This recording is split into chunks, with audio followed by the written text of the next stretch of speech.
नमस्ते भाई, कैसे हैं आप सभी लोग। और आज से हम अपना वो चैप्टर शुरू करने वाले हैं जिसकी बच्चों के दिलों में दहशत बनी हुई है, प्रोबेबिलिटी, परम्यूटेशन, कॉम्बिनेशन। आपको पता है कि मैं जो भी चीज पढ़ाता हूं इतनी पढ़ाता हूं, इस हद तक पढ़ाता हूं, इतने डिटेल से लेके बेसिक से लेके इतने अपर लेवल तक पढ़ाता हूं कि उसके अलावा ना तो उसमें कुछ चैप्टर बचता है, ना आपको कुछ रिसर्च करने की जरूरत पड़ती है, इवन आपको प्रीवियस के सवाल तक करने की जरूरत नहीं पड़ती है। तो ये जो चैप्टर है इस पे मैंने पहले बहुत कुछ रिसर्च करी, फिर मैंने उसको बहुत सिस्टमैटिक वे में अरेंज किया, टाइप बाय टाइप, उस पे अच्छे एग्जांपल्स जो है सेट करे, उसकी मैंने थ्योरी को अरेंज किया और इस तरीके से मैं आपके सामने प्रस्तुत करूंगा कि केवल आपको लेक्चर देखना है और फिर सीधा आपको पेपर में जाके सवाल करना है। आपको जीवन में कभी चैप्टर में दिक्कत नहीं आएगी। बहुत सारे बच्चों की समस्या ये है कि सर हमें तो सारा बेसिक आता है, जो भी मास्टर यूट्यूब पर किताबों में लिखा हुआ बेसिक फार्मूला सब आता है, सवाल एक भी नहीं बनता। ये समस्या है कि सर हमने सारी वीडियो देख डाली है, सवाल निबंध प्रोबेबिलिटी का अच्छे आ जाते हैं, छुटका छुटका तो हम कर लेते हैं। बहुत सारे बच्चों की समस्या है कि सर हमारी उम्र बीत गई, हमें तो चैप्टर आज तक खोपड़ी में घुसा ही नहीं। तो इन दोनों कैटेगरी के जो बालक है ना, मैं इनकी समस्या इस वीडियो में दूर करूंगा। जैसे कि मैंने स्टैटिक सांख्यिकी पढ़ाई, हमने 4.5 घंटे की वीडियो डाली है, जो बच्चा उसको देख ले तो कभी सांख्यिकी के किसी सवाल में दिक्कत नहीं आने वाली। आप में से 10 रुपए के स्टाम्प पेपर पर साइन करवा के ले जाओ चाहे बात। तो भैया ये जो प्रोबेबिलिटी का चैप्टर है, ये पूरी तरीके से मैं इसकी गर्दन मरोड़ने वाला हूं। बस आपको एक काम करना है, शुरू से लेकर आखिर तक वीडियो को देखना है, उसके बाद शांति से जाके सीधा पेपर में आपको परफॉर्म करना है। नो इफ नो बट, ठीक है ना। जब हमें तो कोई गम नहीं होगा तुम लोगों को, ठीक है। चलिए, तो इसमें केवल बेसिक पढ़ा के बच्चों का बेवकूफ नहीं बनाया जाएगा। बेसिक तो सबको आ रहा है, सवाल कहां बनना है उनसे। सारी समस्या तो ये कि सर फॉर्मूला सब बढ़िया पढ़ लिया, मॉक टेस्ट के सवाल नहीं बनते। अब बनना सुनोगे तो मेरे साथ रुको तो सही, बिल्कुल सिस्टमैटिक वे में एकदम जीरो लेवल से शुरू करेंगे। हर बात को मैं टेक्निकल भाषा में नहीं, एग्जांपल के साथ समझाऊंगा। कोई एग्जांपल खोपड़ी में घुसता है। मैंने चैप्टर को कई उसमें डिवाइड किया है चंक में। सबसे पहले हम परम्यूटेशन एंड कॉम्बिनेशन पढ़ेंगे, क्रमचय और संचय।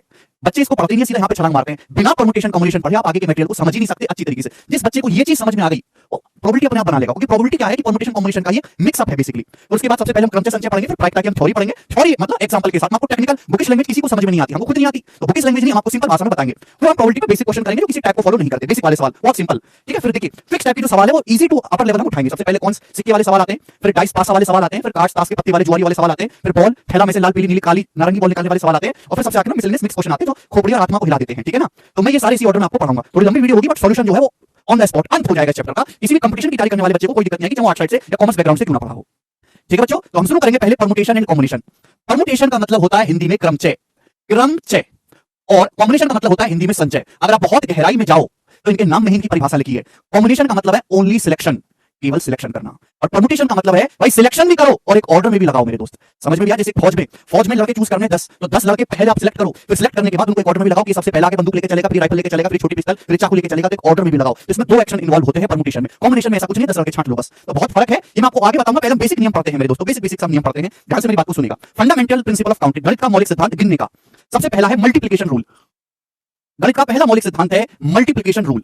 मल्टीप्लिकेशन रूल आप कहोगे सर ये क्या भला है, ये भलाई समझनी जरूरी है। मल्टीप्लिकेशन रूल, गुणा नियम और एडिशन रूल, जोड़ने का नियम। देखिए सपोज कोई घटना है मेरे दोस्तों, कोई इवेंट है, घटना आप जानती है अक्सर घटती रहती है हमारे साथ। कोई घटना m अलग अलग तरीके से हो सकती है, ठीक है। कोई घटना वो m अलग अलग तरीके से हो सकती है, कोई इवेंट जो है वो m डिफरेंट तरीके से हो सकता है। और एक दूसरी इवेंट, एक दूसरी घटना है मेरे दोस्तों जो n अलग अलग तरीके से घटित हो सकती है, दूसरी घटना। तो दोनों घटनाएं जो है एकदम अलग अलग है मेरे प्यारे भाई। तो टोटल नंबर ऑफ अकरेंस जो होगा, यानी कि दोनों घटनाओं के घटने का जो टोटल जो तरीके होंगे दोनों घटनाओं के घटने के, वो होंगे m गुणा n, m गुणा n। नहीं आई ना बात समझ में, यानी कि मल्टीप्लाई कर देनी है मेरे दोस्तों। यानी कि मेरे दोस्तों बेसिक सी बात यह है कि सपोज आपको कोई काम करना है और इस काम करने के मेरे दोस्तों आपको कई तरीके मिलते जा रहे हैं, तो आप उन तरीकों की जो है सीधी सीधी मल्टीप्लाई करते जाइए मेरे दोस्तों, जब तक भी वो जो है आपका पूरा प्रोसेस कंप्लीट ना हो जाए। जब पूरा प्रोसेस कंप्लीट ना हो जाए, जितने भी नंबर ऑफ वेज हैं आपको उनकी सीधी सीधी मल्टीप्लाई करती जानी है, शुरू से शुरू करना और आखिर तक आपको निपटाना है।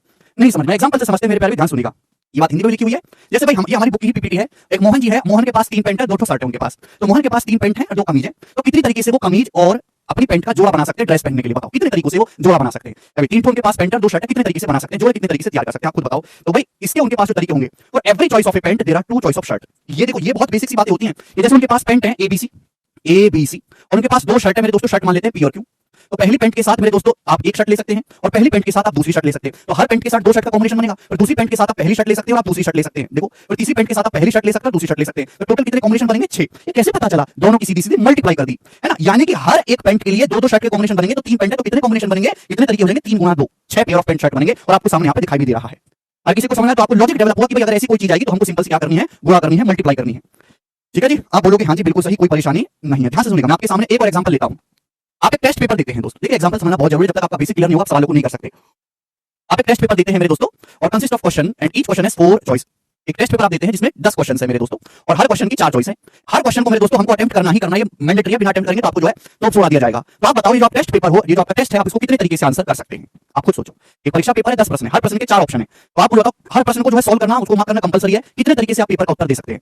आप पहले सवाल के पास आए, पहले सवाल के 4 ऑप्शन दिखाई दे रहे हैं, 1 2 3 4, चारों में से कोई भी मार्क कर सकते हैं। तो पहला सवाल सॉल्व हो सकता है 4 तरीके से। दूसरे सवाल के पास ऐसी तो कोई बाउंड्री नहीं, पहले सवाल का दूसरे सवाल से कौन लेना देना नहीं है। दूसरे सवाल के भी 4 ऑप्शन है, 4 तरीके हैं, तो दूसरे सवाल को भी 4 तरीके से सॉल्व कर सकते हैं, बोलो हाँ है ना। तीसरे सवाल के पास आए, तीसरे सवाल के भी 4 ऑप्शन है, तो तीसरे सवाल को भी 4 तरीके से सॉल्व कर सकते हैं। ऐसे 5वें सवाल के पास आओ, चौथे सवाल के पास आओगे, चौथे सवाल के भी 4 ऑप्शन है, इसको भी 4 तरीके से सॉल्व कर सकते हैं। ऐसे आपके पास 10 सवाल है, तो 4 गुणा 4 गुणा 4 गुणा 4 कितनी बार होगा, 10 बार। तो कितने तरीके से आप सॉल्व कर पाओगे, 4 की पावर 10। 4 की पावर 10 तरीके से आप जो है तरीके हैं जिससे आप अपने पेपर का उत्तर दिया जा सकता है। वो बात समझ में आई? आप बोलोगे हाँ जी सर बिल्कुल सही, ये आपके सामने एग्जांपल हुआ। तो ये है सिंपल सा मल्टीप्लिकेशन रूल। ठीक है बच्चों, आगे चले, क्या पढ़ने के लिए तैयार है मेरे दोस्त? ठीक है भाई, multiplication principle, keep multiplying the number of ways until the given process is complete. आप कोई काम कर रहे हैं, उसके आपको करने के कई तरीके मिलते जा रहे हैं, तो आप उनकी मल्टीप्लाई करते जाइए। ठीक है ना, ध्यान सुनिएगा। अब जैसे इसका और एक बेसिक एग्जांपल लेते हैं, ध्यान से समझने की कोशिश करिएगा और थोड़ा सा दिमाग लगाइएगा मेरे प्यारे भाई। अच्छा, इससे पहले एक चीज छूट गई क्या? हाँ, ये आप मुझे करके बताओ जरा। मैं बहुत सिंपल बातें पूछ रहा हूं, कोई मुश्किल चीज नहीं है। Total number of ways of attempting a question paper containing 8 true false type question, every question should be answer. एक प्रश्न पत्र को हल करने की तरीकों की संख्या बताओ जिसमें 8 क्वेश्चन है और हर क्वेश्चन आपको ट्रू और फॉल्स बताना है। हर सवाल को सॉल्व करना कंपलसरी है। बताइए कितने तरीके से आप प्रश्न पत्र के आंसर दे सकते हैं अगर उसमें 8 सवाल है और हर सवाल में केवल आपको ट्रू या फॉल्स टिक करना है। आप कहोगे सर पहले सवाल के पास आते हैं तो पहले सवाल में या तो आप ट्रू लगाओगे या फॉल्स लगाओगे, तो पहले सवाल को सॉल्व करने के कितने तरीके हैं? दो तरीके। दूसरे सवाल के पास आते हो, दूसरे सवाल में या तो आप ट्रू लगाओगे या फॉल्स लगाओगे, तो कितने तरीके? 2 तरीके। बोलिए तीसरे सवाल में या तो आप ट्रू मार्क करोगे या फॉल्स मार्क करोगे, सही या गलत, कितने तरीके? 2 तरीके। हर सवाल को मार्क करना है। और ऐसे ही आपके पास कितने सवाल है? 8 सवाल है। हर सवाल को दो तरीके से जो आप अटेम्प्ट कर सकते हो, 2 तरीके से ट्रू या फॉल्स, ट्रू या फॉल्स। तो बताओ 2 गुणा 2 गुणा 2 कितनी बार हो जाएगा? 8 बार हो जाएगा कि नहीं? तो कितने तरीके बनेंगे मेरे प्यारे? 2 की पावर 8, यानी कि 2 की पावर 8 हो जाएगा ये 256। तो 256 वेज आपके पास है। समझ में आया भाई साहब? बोलिए, इससे सिंपल एग्जांपल नहीं बताया जा सकता आपको। ठीक है ना? जिसे धीरे धीरे जो मैं लेवल आपका बढ़ाता जाऊंगा, ध्यान से सुनिएगा। एक और एग्जांपल लीजिए। 7 चेयर है आपके पास, 1 2 3 4 5 6 7। 7 चेयर पे 7 गेस्ट को 7 व्यक्तियों को बिठाना है। बताओ कुल कितने तरीके से बिठाया जा सकता है? देखो बच्चों, अब ये कॉमन सेंस है। ऐसा नहीं है कि एक कुर्सी पे एक आदमी बैठ गया तो दूसरे कुर्सी के ऊपर लाद दो, सर हम तो सातों को एक के ऊपर एक बिठा देंगे, तो एक की गोदी में दूसरा। ऐसा नहीं होता मेरे दोस्तों। देखो सवाल में यहां और यहां कुछ भी लिखा नहीं गया है, लेकिन आपको थोड़ा सा कॉमन सेंस को डेवलप करना है कि अगर एक कुर्सी पे एक आदमी बैठ गया तो फिर दूसरा नहीं बैठ सकता। समझ में आया कि नहीं आया? अब आप मुझे खुद बताओ कि आपके पास 7 कुर्सियां हैं इस प्रकार से, और उन पे मेरे दोस्तों आपको 7 आदमी बिठाने, तो कितने अलग अलग तरीके से बिठाए जा सकते हैं? 1 2 3 4 5 6 7, ये 7 कुर्सियां हैं। अब ध्यान सुनिएगा मेरे दोस्तों, ये जो पहली कुर्सी है मेरे दोस्तों, आपके पास आदमी कितने हैं? 7 आदमी। 7 आदमी है मेरे दोस्तों। ये 1 2 3 4 5 6 7। पहली कुर्सी पर कितने आदमी आप बिठा सकते हो? आप कहोगे सर इन 7 में से कोई भी बिठा दो पहली कुर्सी पे। मैं इसको बुला लेता हूं, किसी को बुला लो। तो पहली कुर्सी पर आदमी आप कितने तरीके से बिठा सकते हैं? 7 तरीके से, 7। ना 7 में से कोई भी उठा के यहां पर रख दो, राम श्याम घनश्याम और जो है जो भी है आपके पास 7 तरीके से आप यहां पर रख सकते हो। अब पहला आदमी कुर्सी पे बैठ गया, सपोज ये वाला बैठ गया। अभी दोबारा तो दूसरी कुर्सी पर नहीं बैठ सकता, या कोई और आदमी पहली कुर्सी पे आके तो नहीं बैठ सकता। अब आदमी कितने रह गए बिठाने के लिए? 6। तो दूसरी कुर्सी है हमारे पास, इस पे बिठाने हमारे पास 6 आदमी है, तो 6 आदमी में से कोई भी पकड़ के दूसरी कुर्सी पे बिठा दो। समझ आया? तो दूसरी कुर्सी पर आदमी जो कितने तरीके से बैठ सकते हैं? 6 तरीके से। दूसरी कुर्सी भर गई, सपोज हमने ये वाला आदमी बिठा लिया, वो भी उठा सकते हैं। अब तीसरी कुर्सी आदमी रह गया 5 खड़े मेरे दोस्तों, 5। तो 5 आदमी जो है इस कुर्सी पर, कोई भी इन 5 में से कोई भी आदमी जो है आप जो है बिठा सकते हैं। तो कितना हो जाएगा मेरे दोस्तों? 5 मल्टीप्लाई बाय 5। बोलो हाँ या ना? आप बोलोगे हाँ जी सर बिल्कुल सही, कोई तकलीफ नहीं। सपोज मैंने वाला आदमी बिठा दिया, बचे आदमी 4 चौथी कुर्सी पर, तो चौथी कुर्सी पर 4 आदमी बिठा सकते हैं। बिठाने कितने तरीके से बिठा सकते हैं? या तो पहला बिठा लो, या दूसरा बिठा लो, या तीसरा बिठा लो, चौथा। 4 तरीके हो गए कि नहीं? तो 4 तरीके से बिठा सकते हैं। आप बोलोगे हाँ जी सर। ऐसी तीसरी कुर्सी पर 3 तरीके से, दूसरी कुर्सी पर 2 तरीके से, और पहली कुर्सी पर जो आखिरी का आदमी बचेगा मेरे दोस्तों, उसको एक ही कुर्सी पर बैठना है, तो एक तरीके से। यानी कि ये कितना हो जाएगा मेरे दोस्तों? 1 से 7 तक की गुणा, इसी को हम बोलते हैं मेरे प्यारे फैक्टोरियल 7। इसी को हम बोल देते हैं फैक्टोरियल। समझ में मेरे प्यारे स्टूडेंट्स? आप बोलोगे हाँ जी सर समझ में आया है, दिस इज कॉल्ड फैक्टोरियल। ठीक है ना? मैं आपको यहाँ पे नोट भी करवाना चाहूंगा। तो फैक्टोरियल का मतलब होता है क्रम गुणित अंकन। ठीक है ना? जैसे हम आपके सामने 1 से लेके n तक की संख्याओं की गुणा करते हैं, 1 2 3 4 अप टू n, तो इसी को हम शॉर्ट में क्या बोल देते हैं? इसी को हम शॉर्ट में फैक्टोरियल n बोल देते हैं। The notation factorial n represent product of first and natural number, प्रथम एंड प्राकृतिक संख्याओं की गुणा को फैक्टोरियल n बोलते हैं। तो फैक्टोरियल n 1 होता है। फैक्टोरियल 2 का मतलब क्या है? 1 से लेके 2 तक की गुणा। फैक्टोरियल 3 का क्या मतलब है? 3 से लेके 1 तक की गुणा, फिर 1 से लेके 3 तक की गुणा, तो फैक्टोरियल 3 6 होता है। ऐसे फैक्टोरियल 4 क्या होता है? 4 से लेके मेरे दोस्तों, 4 से लेके आपका 1 तक की गुणा 24 होता है। फैक्टोरियल 5 क्या? 5 से लेके मेरे दोस्तों ये आपका 1 तक की गुणा 120 होता है। समझ में? फैक्टोरियल 0 का मान मेरे प्यारे 1 होता है। क्यों होता है ये भी मैं आपको बाद में बता दूंगा, बट अभी ध्यान रखिएगा कि फैक्टोरियल 1 का मान भी 1 होता है और फैक्टोरियल 0 का मान भी 1 ही होता है। ये दो बातें समझ में आई? आप बोलोगे हाँ जी सर समझ में आई हैं। ठीक, अब जल्दी जल्दी थोड़ा फास्ट फास्ट करेंगे मेरे प्यारे, ध्यान से सुनिएगा। एक और एग्जांपल, अब थोड़ा सा डिफरेंट है। ये आप मुझे बताओ मेरे प्यारे भाई, total number of ways in which 7 person can occupy 4 chairs. Total number of ways in which 7 person can occupy 4 chairs. आपके पास 7 व्यक्ति हैं मेरे दोस्तों, वो 4 कुर्सियों पर कितनी तरीके से बैठ सकते हैं? आपके पास 7 आदमी हैं और कुर्सी है मेरे दोस्तों केवल 4।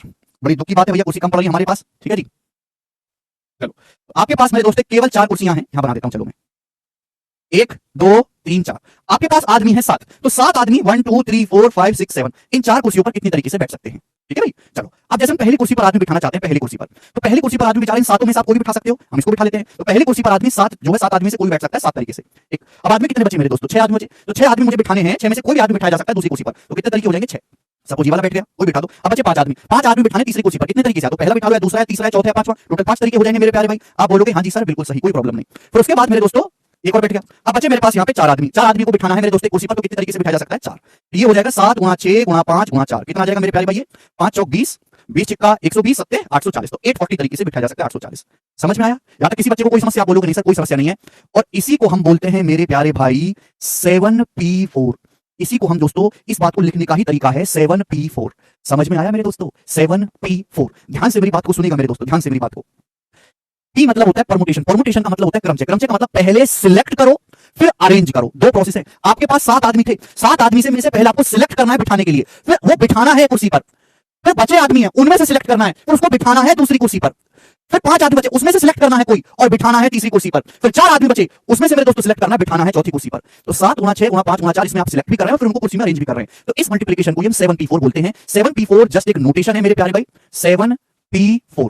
इसका मैथमेटिक्स में मीनिंग होता है कि भाई ऊपर 7 लिखा हुआ है मेरे दोस्तों, तो फैक्टोरियल 7, और नीचे मेरे प्यारे भाई जो 4 है, और 7 में से 4 को घटाओ मेरे प्यारे भाई, तो बचा ये, इसका फैक्टोरियल। जो भी नीचे लिखा हुआ उसको 7 में से 4 को 7 में से वो माइनस करना है, जो भी नीचे लिखा हुआ ऊपर में से नीचे वाले को माइनस करना है। तो ये बन गया जी फैक्टोरियल 7 बटे 7 माइनस 4 फैक्टोरियल 3। ये बन गया कि नहीं बन गया? आप बोलोगे हाँ जी सर। तो जनरली अपनी तरफ से इंसान ने एज्यूम करा है, ये कहीं से आया नहीं है। ये भी चलो आज से लिखने का तरीका है, बड़े बड़ों ने कह दिया आज से इस बात को ऐसे लिखेंगे, ठीक है भाई साहब। तो 7p4 का मतलब ऊपर जो लिखा उसका फैक्टोरियल, नीचे 7 माइनस 4 का फैक्टोरियल। अब चाहे आप इसको सिंपल करो, फैक्टोरियल 7 का क्या मतलब है? 7 से लेके 1 तक की गुणा, 7 गुणा 6 गुणा 5 गुणा 4 गुणा 3 गुणा 2 गुणा 1, 3 गुणा 2 गुणा 1 लिख सकते हैं। ये फैक्टोरियल 7 का मतलब बेसिकली ये क्या है? 3 गुणा 2 गुणा 1, ये तो फैक्टोरियल 3 है। 3 से लेके 1 तक की गुणा मेरे प्यारे, ये तो फैक्टोरियल 3 है। आप बोलोगे आंसर दिस इज फैक्टोरियल 3, और नीचे मेरे दोस्तों यहाँ पर फैक्टोरियल 3 है। तो मतलब फैक्टोरियल 3 से फैक्टोरियल 3 कट गया, कट गया मेरे प्यारे। तो बचा क्या? 7 गुणा 6 गुणा 5 गुणा 4, यही तो बचा। यानी कि इस बात को इस तरीके से लिखा जाएगा, इसका मैथमेटिकल जो मीनिंग होगा मेरे प्यारे भाई वो ये होगा। समझ में आया? आप बोलोगे हाँ जी सर बिल्कुल सही, कोई प्रॉब्लम नहीं है। यानी कि मेरे दोस्तों अगर आपके पास कोई नंबर ऐसे लिखा हुआ है, बड़े प्यार से आपको समझना है NPR, अगर आपके पास कुछ ऐसे लिखा हुआ NPR, तो इसका मतलब है ऊपर फैक्टोरियल n और नीचे क्या आएगा मेरे प्यारे भाई? नीचे n में से r को घटाना है, n माइनस r का फैक्टोरियल। इस बात का मतलब है, आप बोलोगे हाँ जी सर बिल्कुल सही, एक पैसे का संदेह हमको नहीं है, ठीक है? तो कोई भी चीज रटने वाली नहीं है, हर चीज समझने वाली। और लोग क्या करते हैं कि पहले फॉर्मूला बताते हैं फिर उस पर सवाल करवाते हैं। मैं सवालों से आपको जो है रिजल्ट बताऊंगा एग्जांपल से, ठीक है जी? उल्टी कहानी होगी, हर बच्चे को समझ में आएगा। ठीक, ये बात सभी को क्लियर है? आप बोलोगे हाँ जी सर, यहाँ तक हमें कोई भी बात जो है डाउट नहीं है, ठीक है? आगे चले यहाँ तक। जय श्री राम। चलिए भाई, यहाँ तक कोई कहानी, ये हमने आपको समझा दिया। हाँ देखो यहाँ पे लिखा भी हुआ है, permutation is an arrangement in a definite order of a number of object taken some और all at a time. Permutation क्या है? एक अरेंजमेंट है दोस्तों कुछ ऑब्जेक्ट्स का, जिसमें हम एक टाइम पे या तो सारे लेते हैं, उनमें से कुछ लेते हैं मेरे प्यारे, ठीक है? तो टेक्निकल भाषा तो देखिए ऐसी होती है, हमने आपको एग्जांपल से समझाया तो हर वाले को समझ में आई है, ठीक है जी? अब ध्यान सुनिएगा, इसके कुछ नियम भी हैं। चलिए मेरे दोस्तों, अब ये इस बात को अपनी कॉपी में लिखिए। गणितीय रूप से एक समय में r वस्तु लेकर एक पंक्ति में n विशिष्ट वस्तुओं को व्यवस्थित करने के तरीकों की संख्या को हम PNR या NPR द्वारा निरूपित करते हैं। यानी कि अगर आपके पास मेरे दोस्तों टोटल n वस्तुएं हैं, आपके पास टोटल n वस्तुएं हैं मेरे दोस्तों, और उसमें से हमें r लेकर जो है अरेंज करना है, ठीक है ना? n विशिष्ट वस्तुओं को व्यवस्थित करने के तरीकों की संख्या को हम NPR कहते हैं। तो ये क्या हो जाएगा? Factorial n upon n minus r factorial, ठीक है भाई? आपके पास टोटल अगर n वस्तुएं हैं और उसमें से हम जो है एक टाइम पे r लेकर उनको अरेंज करना चाहते हैं, n वस्तु में से r लेकर हमें सिलेक्ट भी करना है, फिर उनको पंक्ति में क्रमबद्ध लगाना भी है। तो कितने तरीके हो जाएंगे? NPR factorial upon n minus r factorial. क्यों होंगे? मैंने आपको एग्जांपल से समझाया, ठीक है भाई? चलिए मेरे प्यारे, वैसे आपको इनके प्रूफ की कोई जरूरत नहीं है, जितनी बातें मैं आपको जाननी है, वैसे मैंने लिखा काफी जानकारी, पर उतनी जरूरत नहीं है। जितनी बातें आपको जाननी है वो आपको समझाऊंगा मेरे दोस्तों। NP0 का मतलब होता है मेरे दोस्तों 1। NP0 का क्या मतलब है मेरे दोस्तों? 1। कभी कोई बेसिक सी बात पूछ लेता है। NP1 आप यहाँ पे रखोगे नहीं, आप यहाँ पे अगर आप वैल्यू रखोगे तो आ जाएगा NP1। जैसे यहाँ पे r की जगह 1 रख लो, तो NP1 का क्या मतलब हो जाएगा? NP1 हो जाएगा factorial n upon n minus 1 factorial, ये हो जाएगा ना r की जगह 1। और फैक्टोरियल n का क्या मतलब है कि n गुणा n माइनस 1 फैक्टोरियल, ठीक है? और नीचे n माइनस 1 फैक्टोरियल देखो कट गया, तो क्या बचा? n बचा। ये बात आपको जाननी है, ये बात आपको जाननी है मेरे दोस्तों। NPN का क्या मतलब है कि आप n वस्तुओं में से ही जो है n ही लेकर लाइन में सिलेक्ट करो। आपके पास टोटल n वस्तु है और आप जो है मेरे दोस्तों उसमें से n लेकर ही लाइन में अरेंज कर रहे हो, तो NPN हो जाएगा ये तरीके। तो NPN का मतलब फैक्टोरियल n। जैसे कि मेरे प्यारे भाई यहाँ पर इस एग्जांपल में था कि आपके पास 7 आदमी थे मेरे दोस्तों, उनको 7 चेयर्स पे बिठाना है। 7 आदमी है, 7 चेयर्स पे बिठाना है, तो कितने तरीके से बिठा सकते हो आप? 7p7 मेरे दोस्तों, या फिर फैक्टोरियल 7। 7p7 को फैक्टोरियल 7 कहते हैं। आई बात समझ में? आदमी 7 थे लेकिन 4 कुर्सियों पर बिठाना है, तो 7p4 हो जाएगा। समझ में मेरे दोस्त? आप बोलोगे जी बिल्कुल सही, कोई परेशानी नहीं। आगे चलेगा।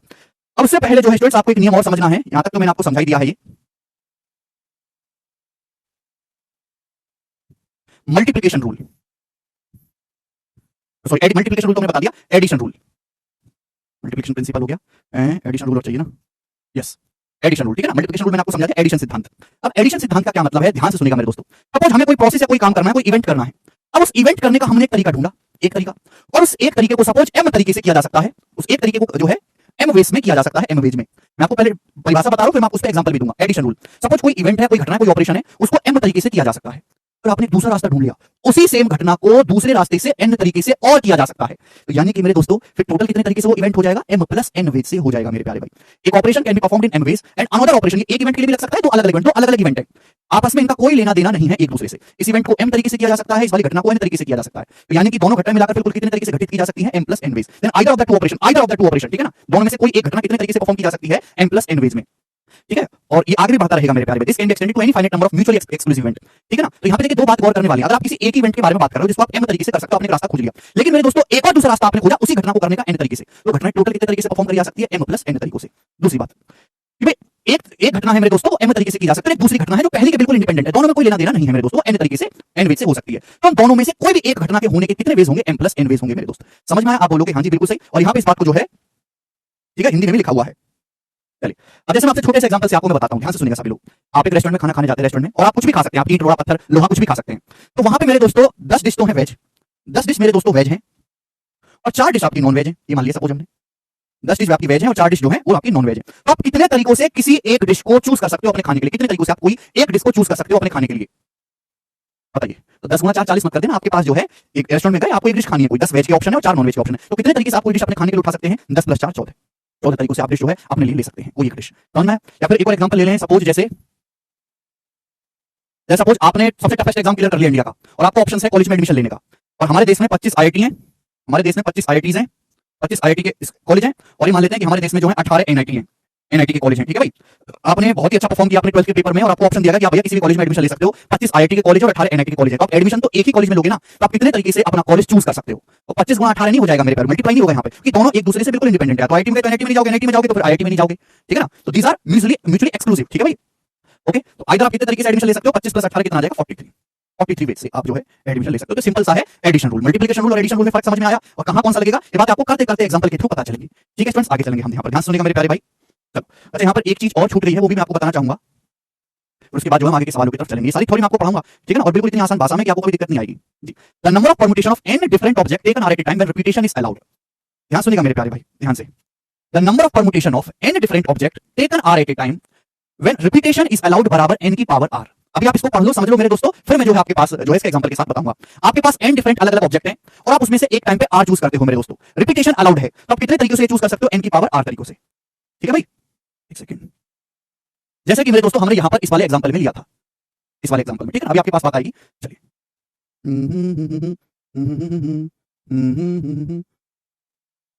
सब लोग अपनी कॉपी में हेडिंग डालेंगे, formation of numbers, formation of numbers, numbers का फॉर्मेशन, संख्याएं बनाना। ध्यान सुनिएगा, आपके पास 1 2 3 4 करके कितने डिजिट्स हैं? आपके पास 5 डिजिट्स हैं। आपके पास 1 2 3 4 5 डिजिट्स हैं। इन अंकों का इस्तेमाल करके आपको 5 डिजिट के नंबर बनाने हैं, 5 डिजिट के। आपके पास 1 2 3 4 5 कितने नंबर है मेरे दोस्तों? आपके पास 5 डिजिट्स हैं, और इनका इस्तेमाल करके मेरे दोस्तों आपको 5 डिजिट का नंबर एक बनाना है।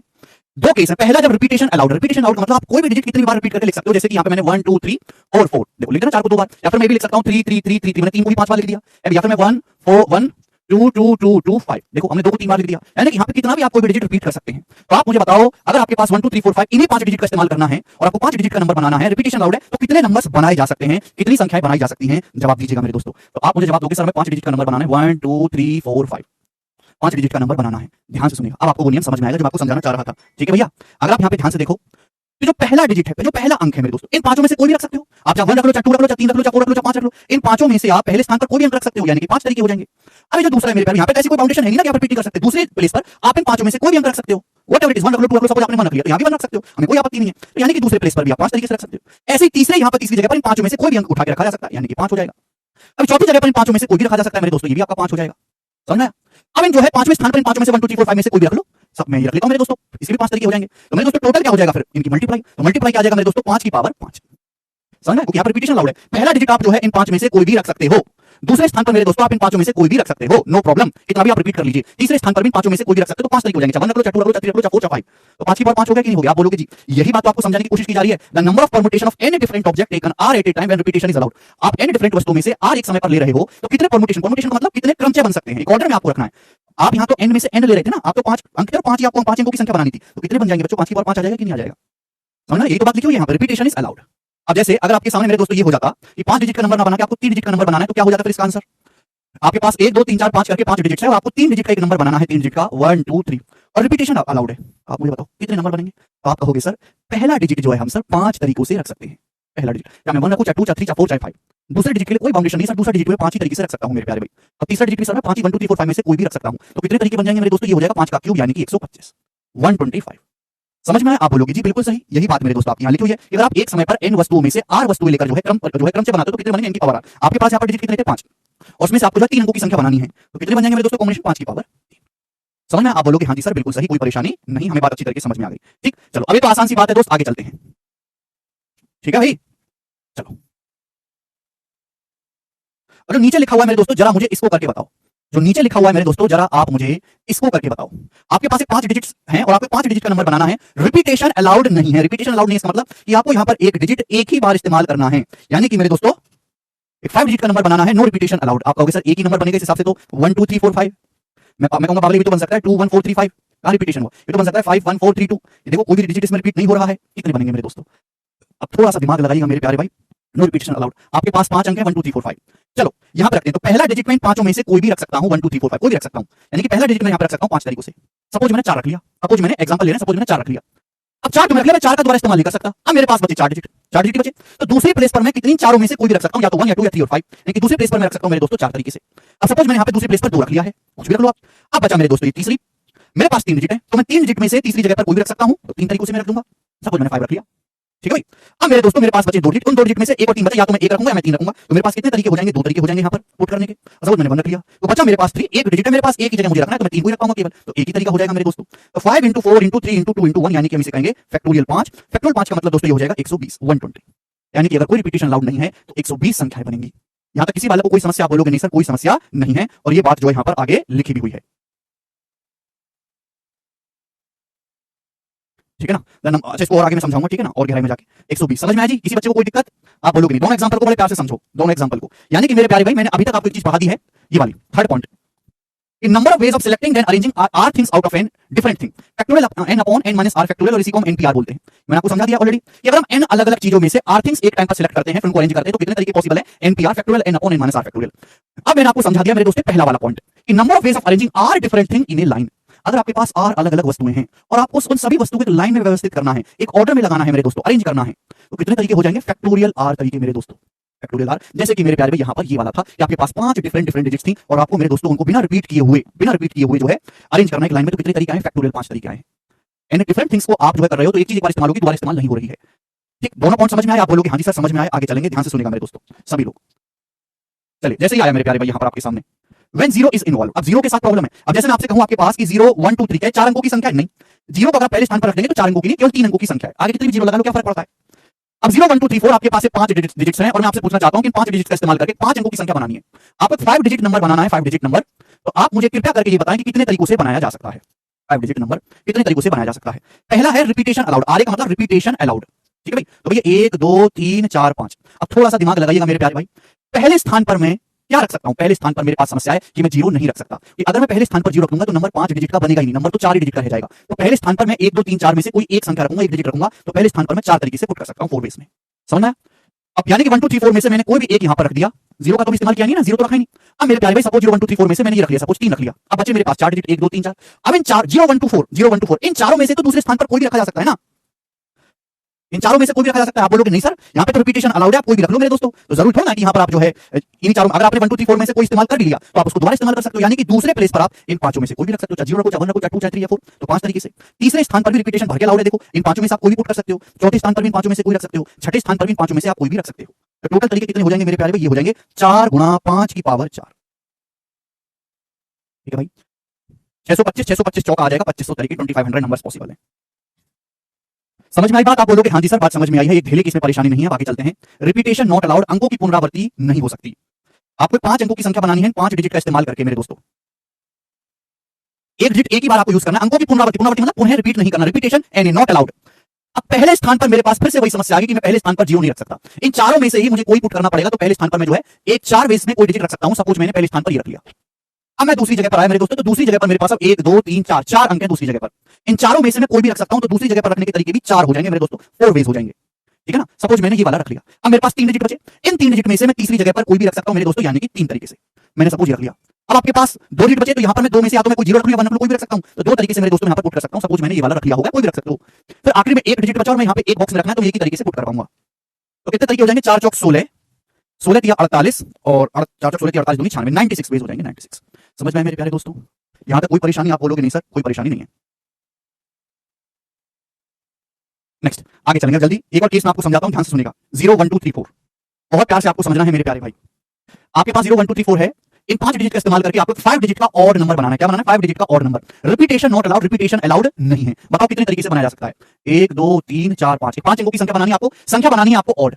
तो आप मुझे ये बताएंगे जरा कि कितने तरीके से 0 1 2 3 4 का इस्तेमाल करके 5 डिजिट का ऑड नंबर बनाया जा सकता है। तो आप प्रोफेसर ऑड नंबर वो होगा जिसका यूनिट डिजिट इकाई अंक ऑड होगा, वो नंबर ऑड होगा। एग्जांपल के लिए 2 2 7 इकाई अंक ऑड है तो नंबर भी ऑड है। बताओ इनमें से ऑड डिजिट कौन कौन से? Who is odd? 0 को इवन नंबर माना जाता है बच्चों, यानी कि 1 और 3, 1 और 3। समझ में आई बात? आप बोलोगे हाँ जी सर आ गई। यानी कि सबसे पहले मुझे इसको करना होगा, मैं यहां पर दो तरीके से, या तो मैं 1 रखूंगा या फिर मैं 3 रखूंगा। मेरे पास ये इन दो डिजिटों में से कोई एक रखना है तो दो तरीके हो जाएंगे, या तो मैं 1 रखूंगा या मैं 3 रखूंगा। मेरे प्यारे, बात समझ में आ गई? इन दोनों में से सपोज मैंने जैसे 3 ही रख लिया यहां पर। अब मैं आऊंगा मेरे प्यारे भाई यहां पर मेरे दोस्तों, आप मेरे पास 4 डिजिट है 0 1 2 4, 4 डिजिट है, मैं 4 तरीके से रख सकता हूं नहीं। यहां पर आप 0 नहीं रख सकते हो। आप 0 अगर पुट कर दोगे तो नंबर 5 अंकों का नहीं रहेगा, 4 अंकों का हो जाएगा। यहां पर आप 0 नहीं रख सकते। 0 के अलावा चाहे आप 1 रख लो, चाहे 2 रख लो, चाहे 4 रख लो, इन तीनों में से कोई भी रख लो तो यहां पर हो जाएंगे मेरे प्यारे भाई 3 तरीके। 3 तरीके से आप ये वाला डिजिट पुट कर सकते हो, चाहे 1 रख लो, चाहे 2 रख लो, चाहे 4। सपोज मैंने 4 पुट कर लिया। समझ में आया? आप बोलोगे हाँ जी सर दिमाग की बात है। अब हम यहां पे आते हैं, तो यहां पर मेरे प्यारे भाई मेरे पास 3 डिजिट 0 1 2 मैं खुला हूं, मेरे पास मैं कोई भी रख सकता हूं, चाहे मैं 0 रखूं, चाहे 1 रखूं, चाहे 2 रखूं, कोई भी रख सकता हूं यहां पर, तो 3 तरीकों से। अब मेरे पास 2 ही अंक बचे, तो मैं 2 अंक बचे तो मैं 2 तरीकों से पुट करूंगा। ठीक है, ये क्या एक ही अंक बचा है मेरे पास, तो एक ही तरीके से पुट करूंगा। तो टोटल वेज हो जाएंगे 3 3 9, 9 दूनी 18, 2 36, यानी कि 36 तरीके हो जाएंगे। बोलिए मजा आया? ठीक है, ये सारी चीजें आपको बहुत काम देंगी। एक और लास्ट एग्जांपल समझते हैं मेरे प्यारे, लास्ट एग्जांपल हम समझते हैं, ठीक है ना? परमुटेशन। सब लोग मेरी बात को ध्यान सुनिएगा। Permutation, in a permutation the elements of the subset are listed in a specific order. ये कहां से आ गया? ये बताओ पहले। 0 1 2 3 4 वापस से आपके पास मेरे दोस्तों 5 डिजिट है 0 1 2 3 4। आपको 5 डिजिट का इवन नंबर बनाना है, 5 डिजिट का इवन नंबर। अब बताओ कितने तरीकों से बनाया जा सकता है इवन नंबर बनाना? इवन नंबर कब होगा? जब लास्ट डिजिट, अगर किसी संख्या का last digit unit digit even है तो नंबर भी इवन ही होगा। आप बोलोगे हाँ जी सर बिल्कुल सही। अब 0 1 2 3 4 है। अब यहां पर प्रॉब्लम क्या है मेरे दोस्तों? प्रॉब्लम यहां पर काफी सारी प्रॉब्लम है कि लास्ट का डिजिट आप 0 भी बना सकते हो, 2 भी बना सकते हो और 4 भी बना सकते हो, ठीक है ना? 0 2 4, ठीक है बच्चे? अब 0 2 4 आप 0 2 4 आप बना लोगे मेरे प्यारे भाई, ठीक है ना? लेकिन जब जैसे सपोज आपने यहां पर 2 बना लिया, 2, तो हमारे पास 0 4 तो इवन नंबर बच गए। अब उसमें से 0 को मेरे दोस्तों आप यहां पे नहीं रख सकते, यहां पे नहीं रख सकते। और मेरे दोस्तों अगर आपने यहां पे 0 बना लिया, अगर आपने यहां पे 0 बना लिया तो आप 2 और 4 को यहां पर रख सकते हो, रख सकते हो, कोई प्रॉब्लम नहीं है। तो आप जो है यहां पर फंस जा रहे हो, ठीक है? तो एक्चुअली मेरे दोस्तों यहां पर 2 केस बन रहे हैं, गलती मत करिएगा, और इन दोनों ही केसेस को आपको अलग-अलग देखना पड़ेगा। तो पहला केस जो है हम वो वाला लेते हैं जब एंड में 0 है। पहला केस हम वो लेते हैं जहां एंड में हम 0 रखेंगे और 0 आपका इवन नंबर बना देगा मेरे दोस्तों। अगर किसी भी नंबर के एंड में 0 है तो इवन है मेरे दोस्त। एग्जांपल के लिए मेरे दोस्तों यहां पे ये मैंने बना दिया 1 2 3 4 5, ठीक है भाई? तो लास्ट में मैंने यहां पर 0 मेरे दोस्तों 0 मैंने यहां पर रख लिया लास्ट में। तो जब मैं यहां पे लास्ट पर 0 रख लेता हूं 0, तो मेरे पास एक ही तरीका है, रिपीटेशन अलाउड नहीं है, एक ही तरीका है। उसके बाद अगर मैंने 0 रख लिया तो मेरे प्यारे भाई ये बचे आपके पास 4 डिजिट। तो पहले स्थान पर मैं चारों में से कोई भी रख सकता हूं, और दूसरे स्थान पर जब मैं 4 में से कोई भी रख सकता हूं, मैंने रख लिया, फिर 3 तरीके से रख सकता हूं, फिर 2 तरीके से और यहां पर 1 तरीके से हो जाएगा। तो 4 3 12 दूनी 24 एकम 24, 24 तरीके हो गए, 24 वेज, जिनमें एंड में 0 रहेगा। ये वो वाले डिजिट है मेरे दोस्तों, ठीक है ना? अब केस सेकंड में यहां पे सेकंड केस बनाता हूं, ध्यान से सुनिएगा। सेकंड केस में यहां पे बनाता हूं, ठीक है भाई? 1 2 3, एक सेकंड, 1 2 3 4 5, ठीक है भाई? सेकंड केस में ये बना लेता हूं कि यहां पर मैं, मेरे पास इवन नंबर यहां पर 0 2 और 4 ये इवन नंबर है, 0 वाले तो मैंने काउंट कर लिए। अब मैं यहां पर एंड में 2 या 4 में से अगर कोई भी नंबर रखूंगा 2 या 4 में से, तो भी तो इवन रहेगा। यानी कि मैं यहां पर 2 तरीके से रख सकता हूं, या तो 2 या 4। सुनो मेरी बात को, 0 1 2 3 4 मेरे पास 5 डिजिट हैं, और मैं एंड में चाहे 2 रखूं चाहे 4 रखूं, इवन नंबर बनेगा ही बनेगा। सपोज मैंने यहां पे एंड पे 4 रख लिया है मेरे दोस्तों। अब ये बताओ कि यहां पर मैं डिजिट कितनी तरीके से पुट कर सकता हूं?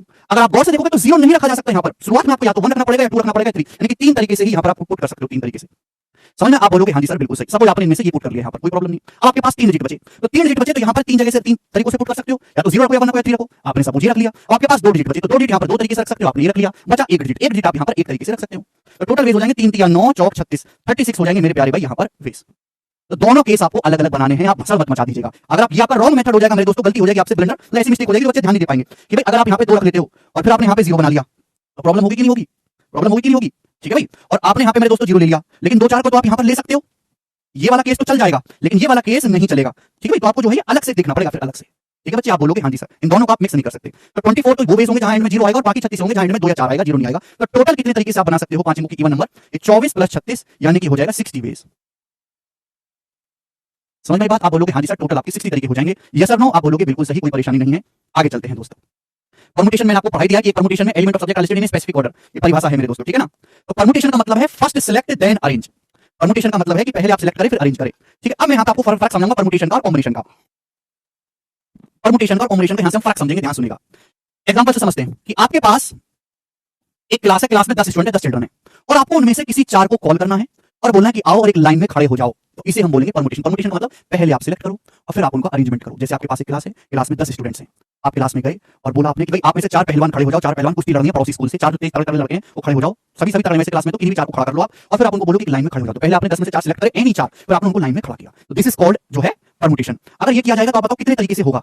तो मेरे दोस्तों जैसे आपको 4 लड़के खड़े करने यहाँ पर लाइन में, पहला दूसरा तीसरा चौथा, तो पहले आपने पहला लड़का खड़ा कर दिया, 10 में से कोई भी खड़ा कर सकते हो 10 तरीके से। आपके पास 10 लड़के 1 2 3 4 5 6 7 8 9 10। पहला लड़का आपने खड़ा कर लिया 10 तरीके से, बचे 9। तो यहाँ पर आप 9 लड़के खड़े कर सकते हो, 9 में से कोई भी 9 तरीके से बचे। फिर आपके पास 8, यहाँ 8 में से कोई भी आप खड़ा कर सकते हो मेरे दोस्तों।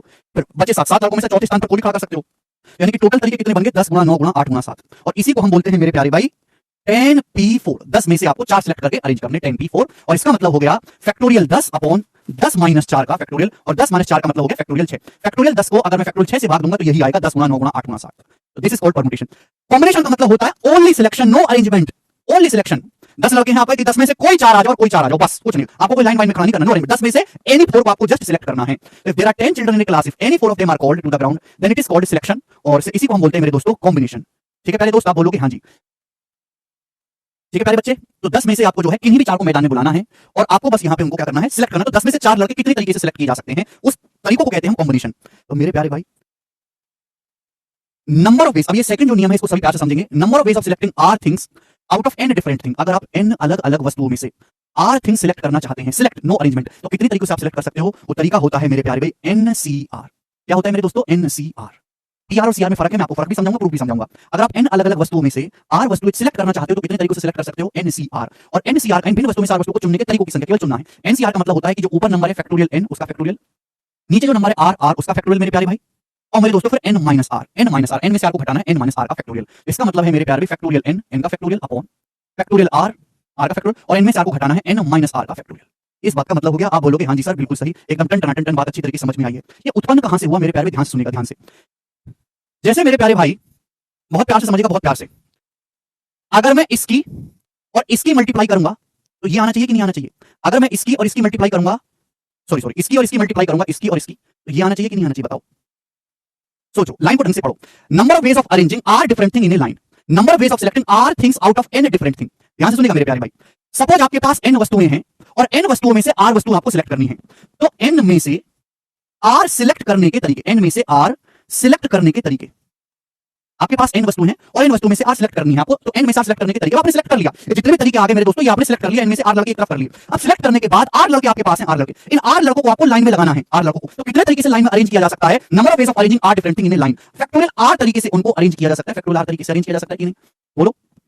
देखिए आपके पास एन लड़के थे, ध्यान से मेरी बात को सुनिएगा, मैं और इसको न्यूमेरिकल वैल्यू एग्जांपल के साथ बताऊंगा। एन में से आपको आर लड़के सिलेक्ट करने हैं, जो भी तरीके आएंगे मुझे नहीं पता कितने तरीके आएंगे, तो इनमें से आर सिलेक्ट करने के तरीके हैं। फिर आपने आर सिलेक्ट कर लिए, जैसे 10 में से 4 सिलेक्ट कर लिए, फिर आपको उन आर लड़कों को लाइन में लगाना है। तो लाइन में लगाने के कितने तरीके हैं? Factorial L. तो टोटल तरीके कितने हो जाएंगे? मल्टीप्लाई।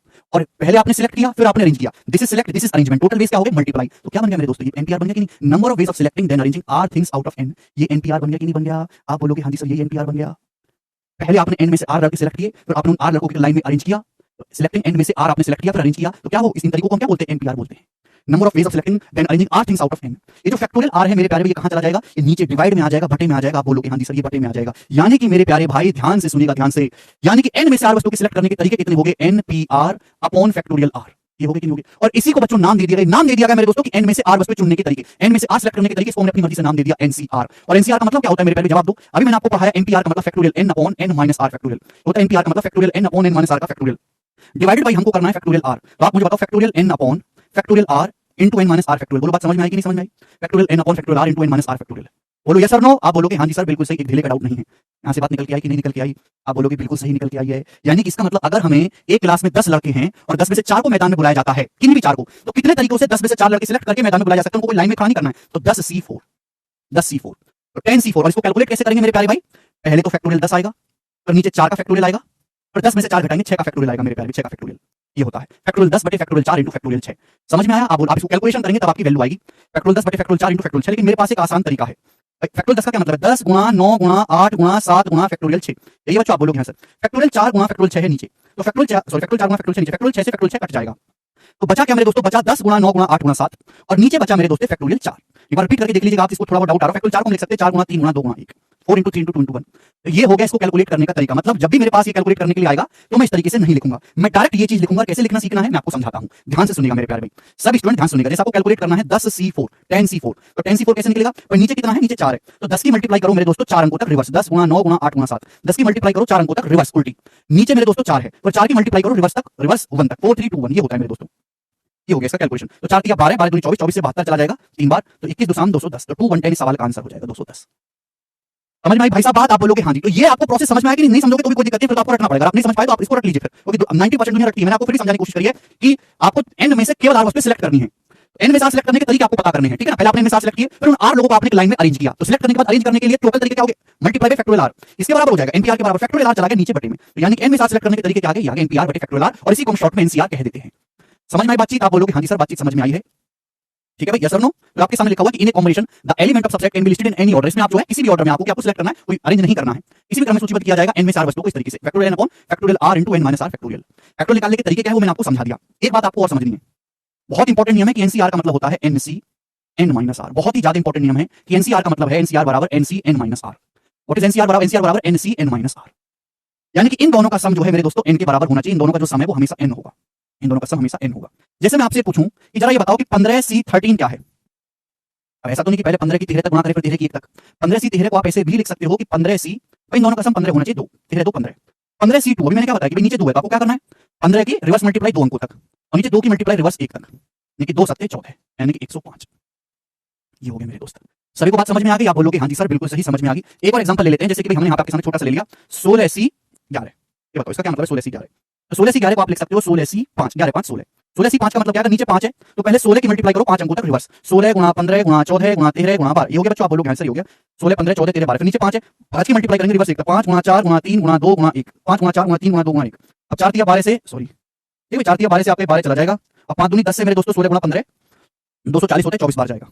तो 24 गुणा और 14 गुणा 13 होता है 140 182। ये आपकी वैल्यू आ जाएगी 24 गुणा 182, ठीक है ना? सभी को समझ में कि कॉम्बिनेशन कैसे कैलकुलेट किया जाता है? आप बोलोगे हाँ जी सर समझ तो आया है, ठीक है बच्चे? आप बोलोगे हाँ जी सर बिल्कुल सही, ये मैंने आपको बता ही दिया है। NCR factorial n upon n minus r factorial into factorial r, और NPR factorial n upon n minus r factorial, ठीक है? फैक्टोरियल 0 की जो वैल्यू होती है मेरे दोस्तों वो 1 होती है, ठीक? अब यहां से मेरे दोस्तों मैं सवाल करवाऊंगा आपको, सवाल थोड़ी मैं बीच बीच में आपको बताता रहूंगा, बट अब यहां से प्रॉपर क्वेश्चन सॉल्व होंगे। बहुत बेसिक बेसिक सवाल लेंगे पहले दोस्तों। यदि np4 बराबर 360 है तो आपसे पूछा है n का मान ज्ञात करें। अगर np4 360 है तो n का मान ज्ञात करें मेरे दोस्त। तो आप ऐसे सवालों को करने का बेस्ट तरीका है कि आप ऑप्शन से बनाओ, ऑप्शन से। आप ये तो कर नहीं सकते ना npr का मतलब क्या होता है? What is npr? npr का मतलब होता है मेरे दोस्तों factorial n upon n minus 4 factorial बराबर 360।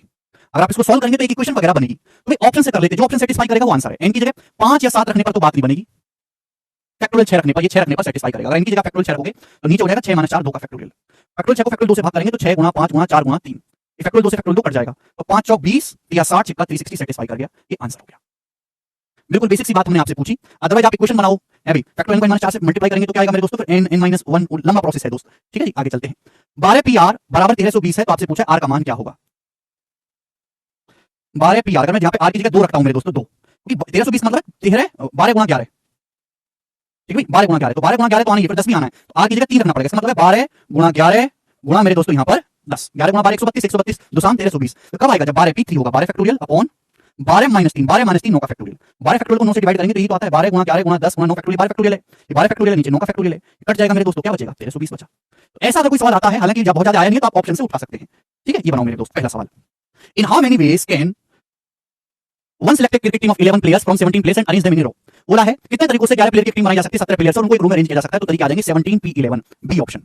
17 में से 11 आपको सिलेक्ट करने हैं, फिर उन्हें पंक्ति में व्यवस्थित भी करना है, तो सिलेक्शन प्लस अरेंजमेंट, तो 17p11 आएगा। 17 में से 11 आपको करने हैं, जल्दी जल्दी होंगे। एक टीम के 11 सदस्यों में से 2 खिलाड़ियों का चयन इस प्रकार किया जाना है कि एक कप्तान हो दूसरा उप कप्तान हो। तो इसे कितने तरीकों से किया जा सकता है?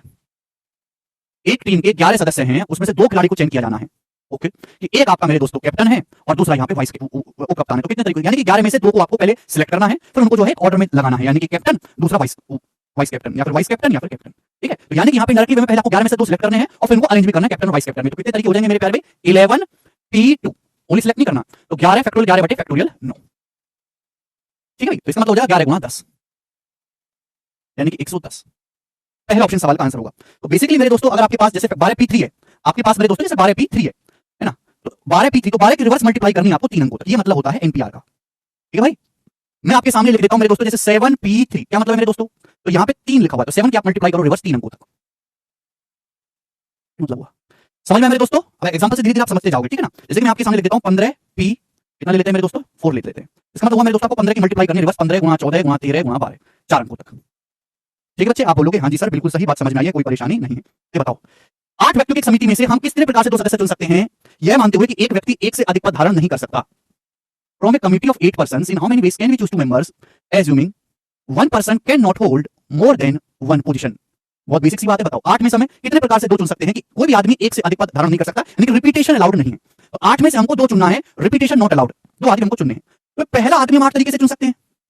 अब 8 में से एक आदमी चुन लिया तो बचे 7 आदमी, दूसरा आदमी 7 तरीके से चुन सकते हैं। तो टोटल तरीके हो जाएंगे 56, या फिर मेरे दोस्तों 8p2। रिपीटेशन नॉट अलाउड का मतलब एक अरेंजमेंट करना, रिपीटेशन नॉट अलाउड मतलब परमुटेशन, क्रम चयन करना है। ठीक है बच्चे, आप बोलोगे हाँ जी सर बिल्कुल सही, कोई परेशानी नहीं। Next, how many 3 digit number can be form from the digit 1 2 3 4 5 assuming that 1 2 3 4 5 से कितनी 3 अंकों की संख्या बनाई जा सकती है? Repetition of digit is allowed. 3 अंकों की संख्या आपको बनानी है। देखो अगर आपको 3 अंकों की संख्या बनानी है मेरे प्यारे, रिपीटेशन अलाउड है तो कितने तरीके से बनाई जा सकती है? 5 है, पहला 5 तरीके से रखा जा सकता है, दूसरा भी 5 तरीके से रखा जा सकता है, तीसरा भी 5 तरीके से। तो टोटल हो जाएंगे यहाँ पर 125 तरीके। ठीक, आगे चलते हैं। Repetition of digit is not allowed. तो मेरे प्यारे भी आपको 3 अंकों की संख्या बनानी है। पहला डिजिट आप इनमें से 5 तरीके से रख सकते हो। अब आपने कोई एक रख लिया तो दूसरा डिजिट आप 4 तरीके से रख सकते हो, फिर आपने एक और पुट कर लिया तो तीसरा डिजिट आप 3 तरीके से रख सकते हो। तो 5 चौक 20 दिया 60, तो यहाँ पे टोटल तरीके हो जाएंगे 60। समझ में आया? आप बोलोगे हाँ जी सर, ऐसी कितनी 5 अंकों की संख्या है जिनमें सभी अंक विषम है? How many 5 digits number are there in which all the digits are odd. यहां पे मेरे दोस्तों ऐसा कहीं नहीं बोला गया है कि आप रिपीटेशन नहीं कर सकते। ठीक है, आप कुछ भी रिपीट करो। कितनी 5 अंकों की संख्या है जिनमें सारे digits in which all the digits are odd? तो भैया ऑड होते हैं 1 3 5 7 9, ये आपके ऑड डिजिट्स हैं। तो भैया 5 अंकों की ऐसी कितनी संख्या जिनमें सारे ही डिजिट्स ऑड हैं? टोटल संख्या आपसे पूछी है। तो भैया ये भी तो बहुत ही आसान सा सवाल हो गया। आपको जो है 5 अंकों की संख्या बनानी है, 5 अंकों की संख्याएं। अब पहला डिजिट आप इन 5 में से कोई भी ले सकते हो, रिपीटेशन अलाउड है, ऐसा कुछ नहीं बोला गया। तो दूसरा डिजिट इन 5 में से कोई ले सकते हो, तीसरा डिजिट भी 5 में से कोई ले सकते हो, चौथा डिजिट भी 5 में से कोई ले सकते हो, पांचवां भी। यहां से टोटल तरीके कितने आ जाएंगे मेरे प्यारे भी? टोटल तरीके आ जाएंगे 5 की पावर 5। बात क्लियर है? आप बोलोगे हाँ जी सर एकदम क्लियर है। अगला, how many 100 digit positive numbers are there? Mains का सवाल है 2017 का। 100 अंकों की कितनी धनात्मक संख्याएं हैं? 100 अंकों की कितने पॉजिटिव नंबर है? 100 अंकों की कितने पॉजिटिव नंबर है? चलो कोई बात नहीं। देखिए डिजिट्स होते हैं मेरे प्यारे भाई 0 से लेकर 9 तक, 0 से लेकर 9 तक मेरे प्यारे भाई 9 डिजिट, 0 1 2 3 4 5 6 7 8 9, 9 डिजिट्स आपके पास है। आपको 100 अंकों की संख्या बनानी है, कितनी बन सकते हैं? रिपीटेशन भर भर के अलाउड है। देखो जब आप बात करोगे यहाँ पर पहले डिजिट की, तो पहला डिजिट आप 0 नहीं रख सकते, पहला डिजिट आप 1 से लेकर 9 तक कुछ भी रख सकते हो कि नहीं? आप बोलोगे हाँ जी सर। फर्स्ट डिजिट जो है मेरे आप 9 ही तरीकों से, आप पहले डिजिट को 0 रख दोगे तो संख्या जैसे 0 1 2 3 है, 4 ना हो गए, 3 अंकों की रह गई। तो 1 से लेकर 9 तक कुछ भी रख सकते हो। दूसरा डिजिट आएगा मेरे प्यारे भाई, उसमें 0 से लेकर 9 तक कुछ भी रख लो। 0 से लेकर 9 तक कितने अंक होते हैं? 10 10 तरीके। तीसरे अंक को भरने के भी 10 तरीके, चौथे अंक को भी भरने के 10 तरीके, कैसे भी कर लो, यानी कि ये होता जाएगा। अच्छा पहला तो हमने 9 बार कर लिया, ये 10 10 10 कितनी बार होगा? ये 10 10 10 कितनी बार होगा? 99 बार। 99 डिजिट बचे ना, हमें 100 अंकों की संख्या बनानी है। 100 में से पहला तो 9 बार रख लिया, बाकी के जो 99 डिजिट है उसमें से हर एक को 10 10 तरीके से रखा जा सकता है। तो टोटल तरीके हो जाएंगे 9 गुणा 10 की पावर 99, यानी कि पहला ऑप्शन इस सवाल का आंसर हो जाएगा। अगर इस सवाल में यहां पर इतना सा चेंज कर देता, इवन कर देता,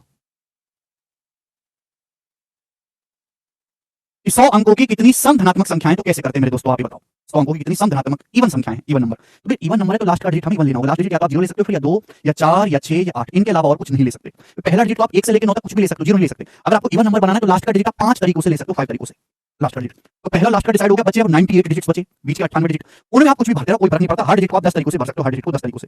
तो 9 पंजे 45, ये 98 डिजिट की कहानी है। 1 से लेकर लास्ट के बीच में 98 डिजिट होंगे ना, तो 10 की पावर 98 हो जाएगा।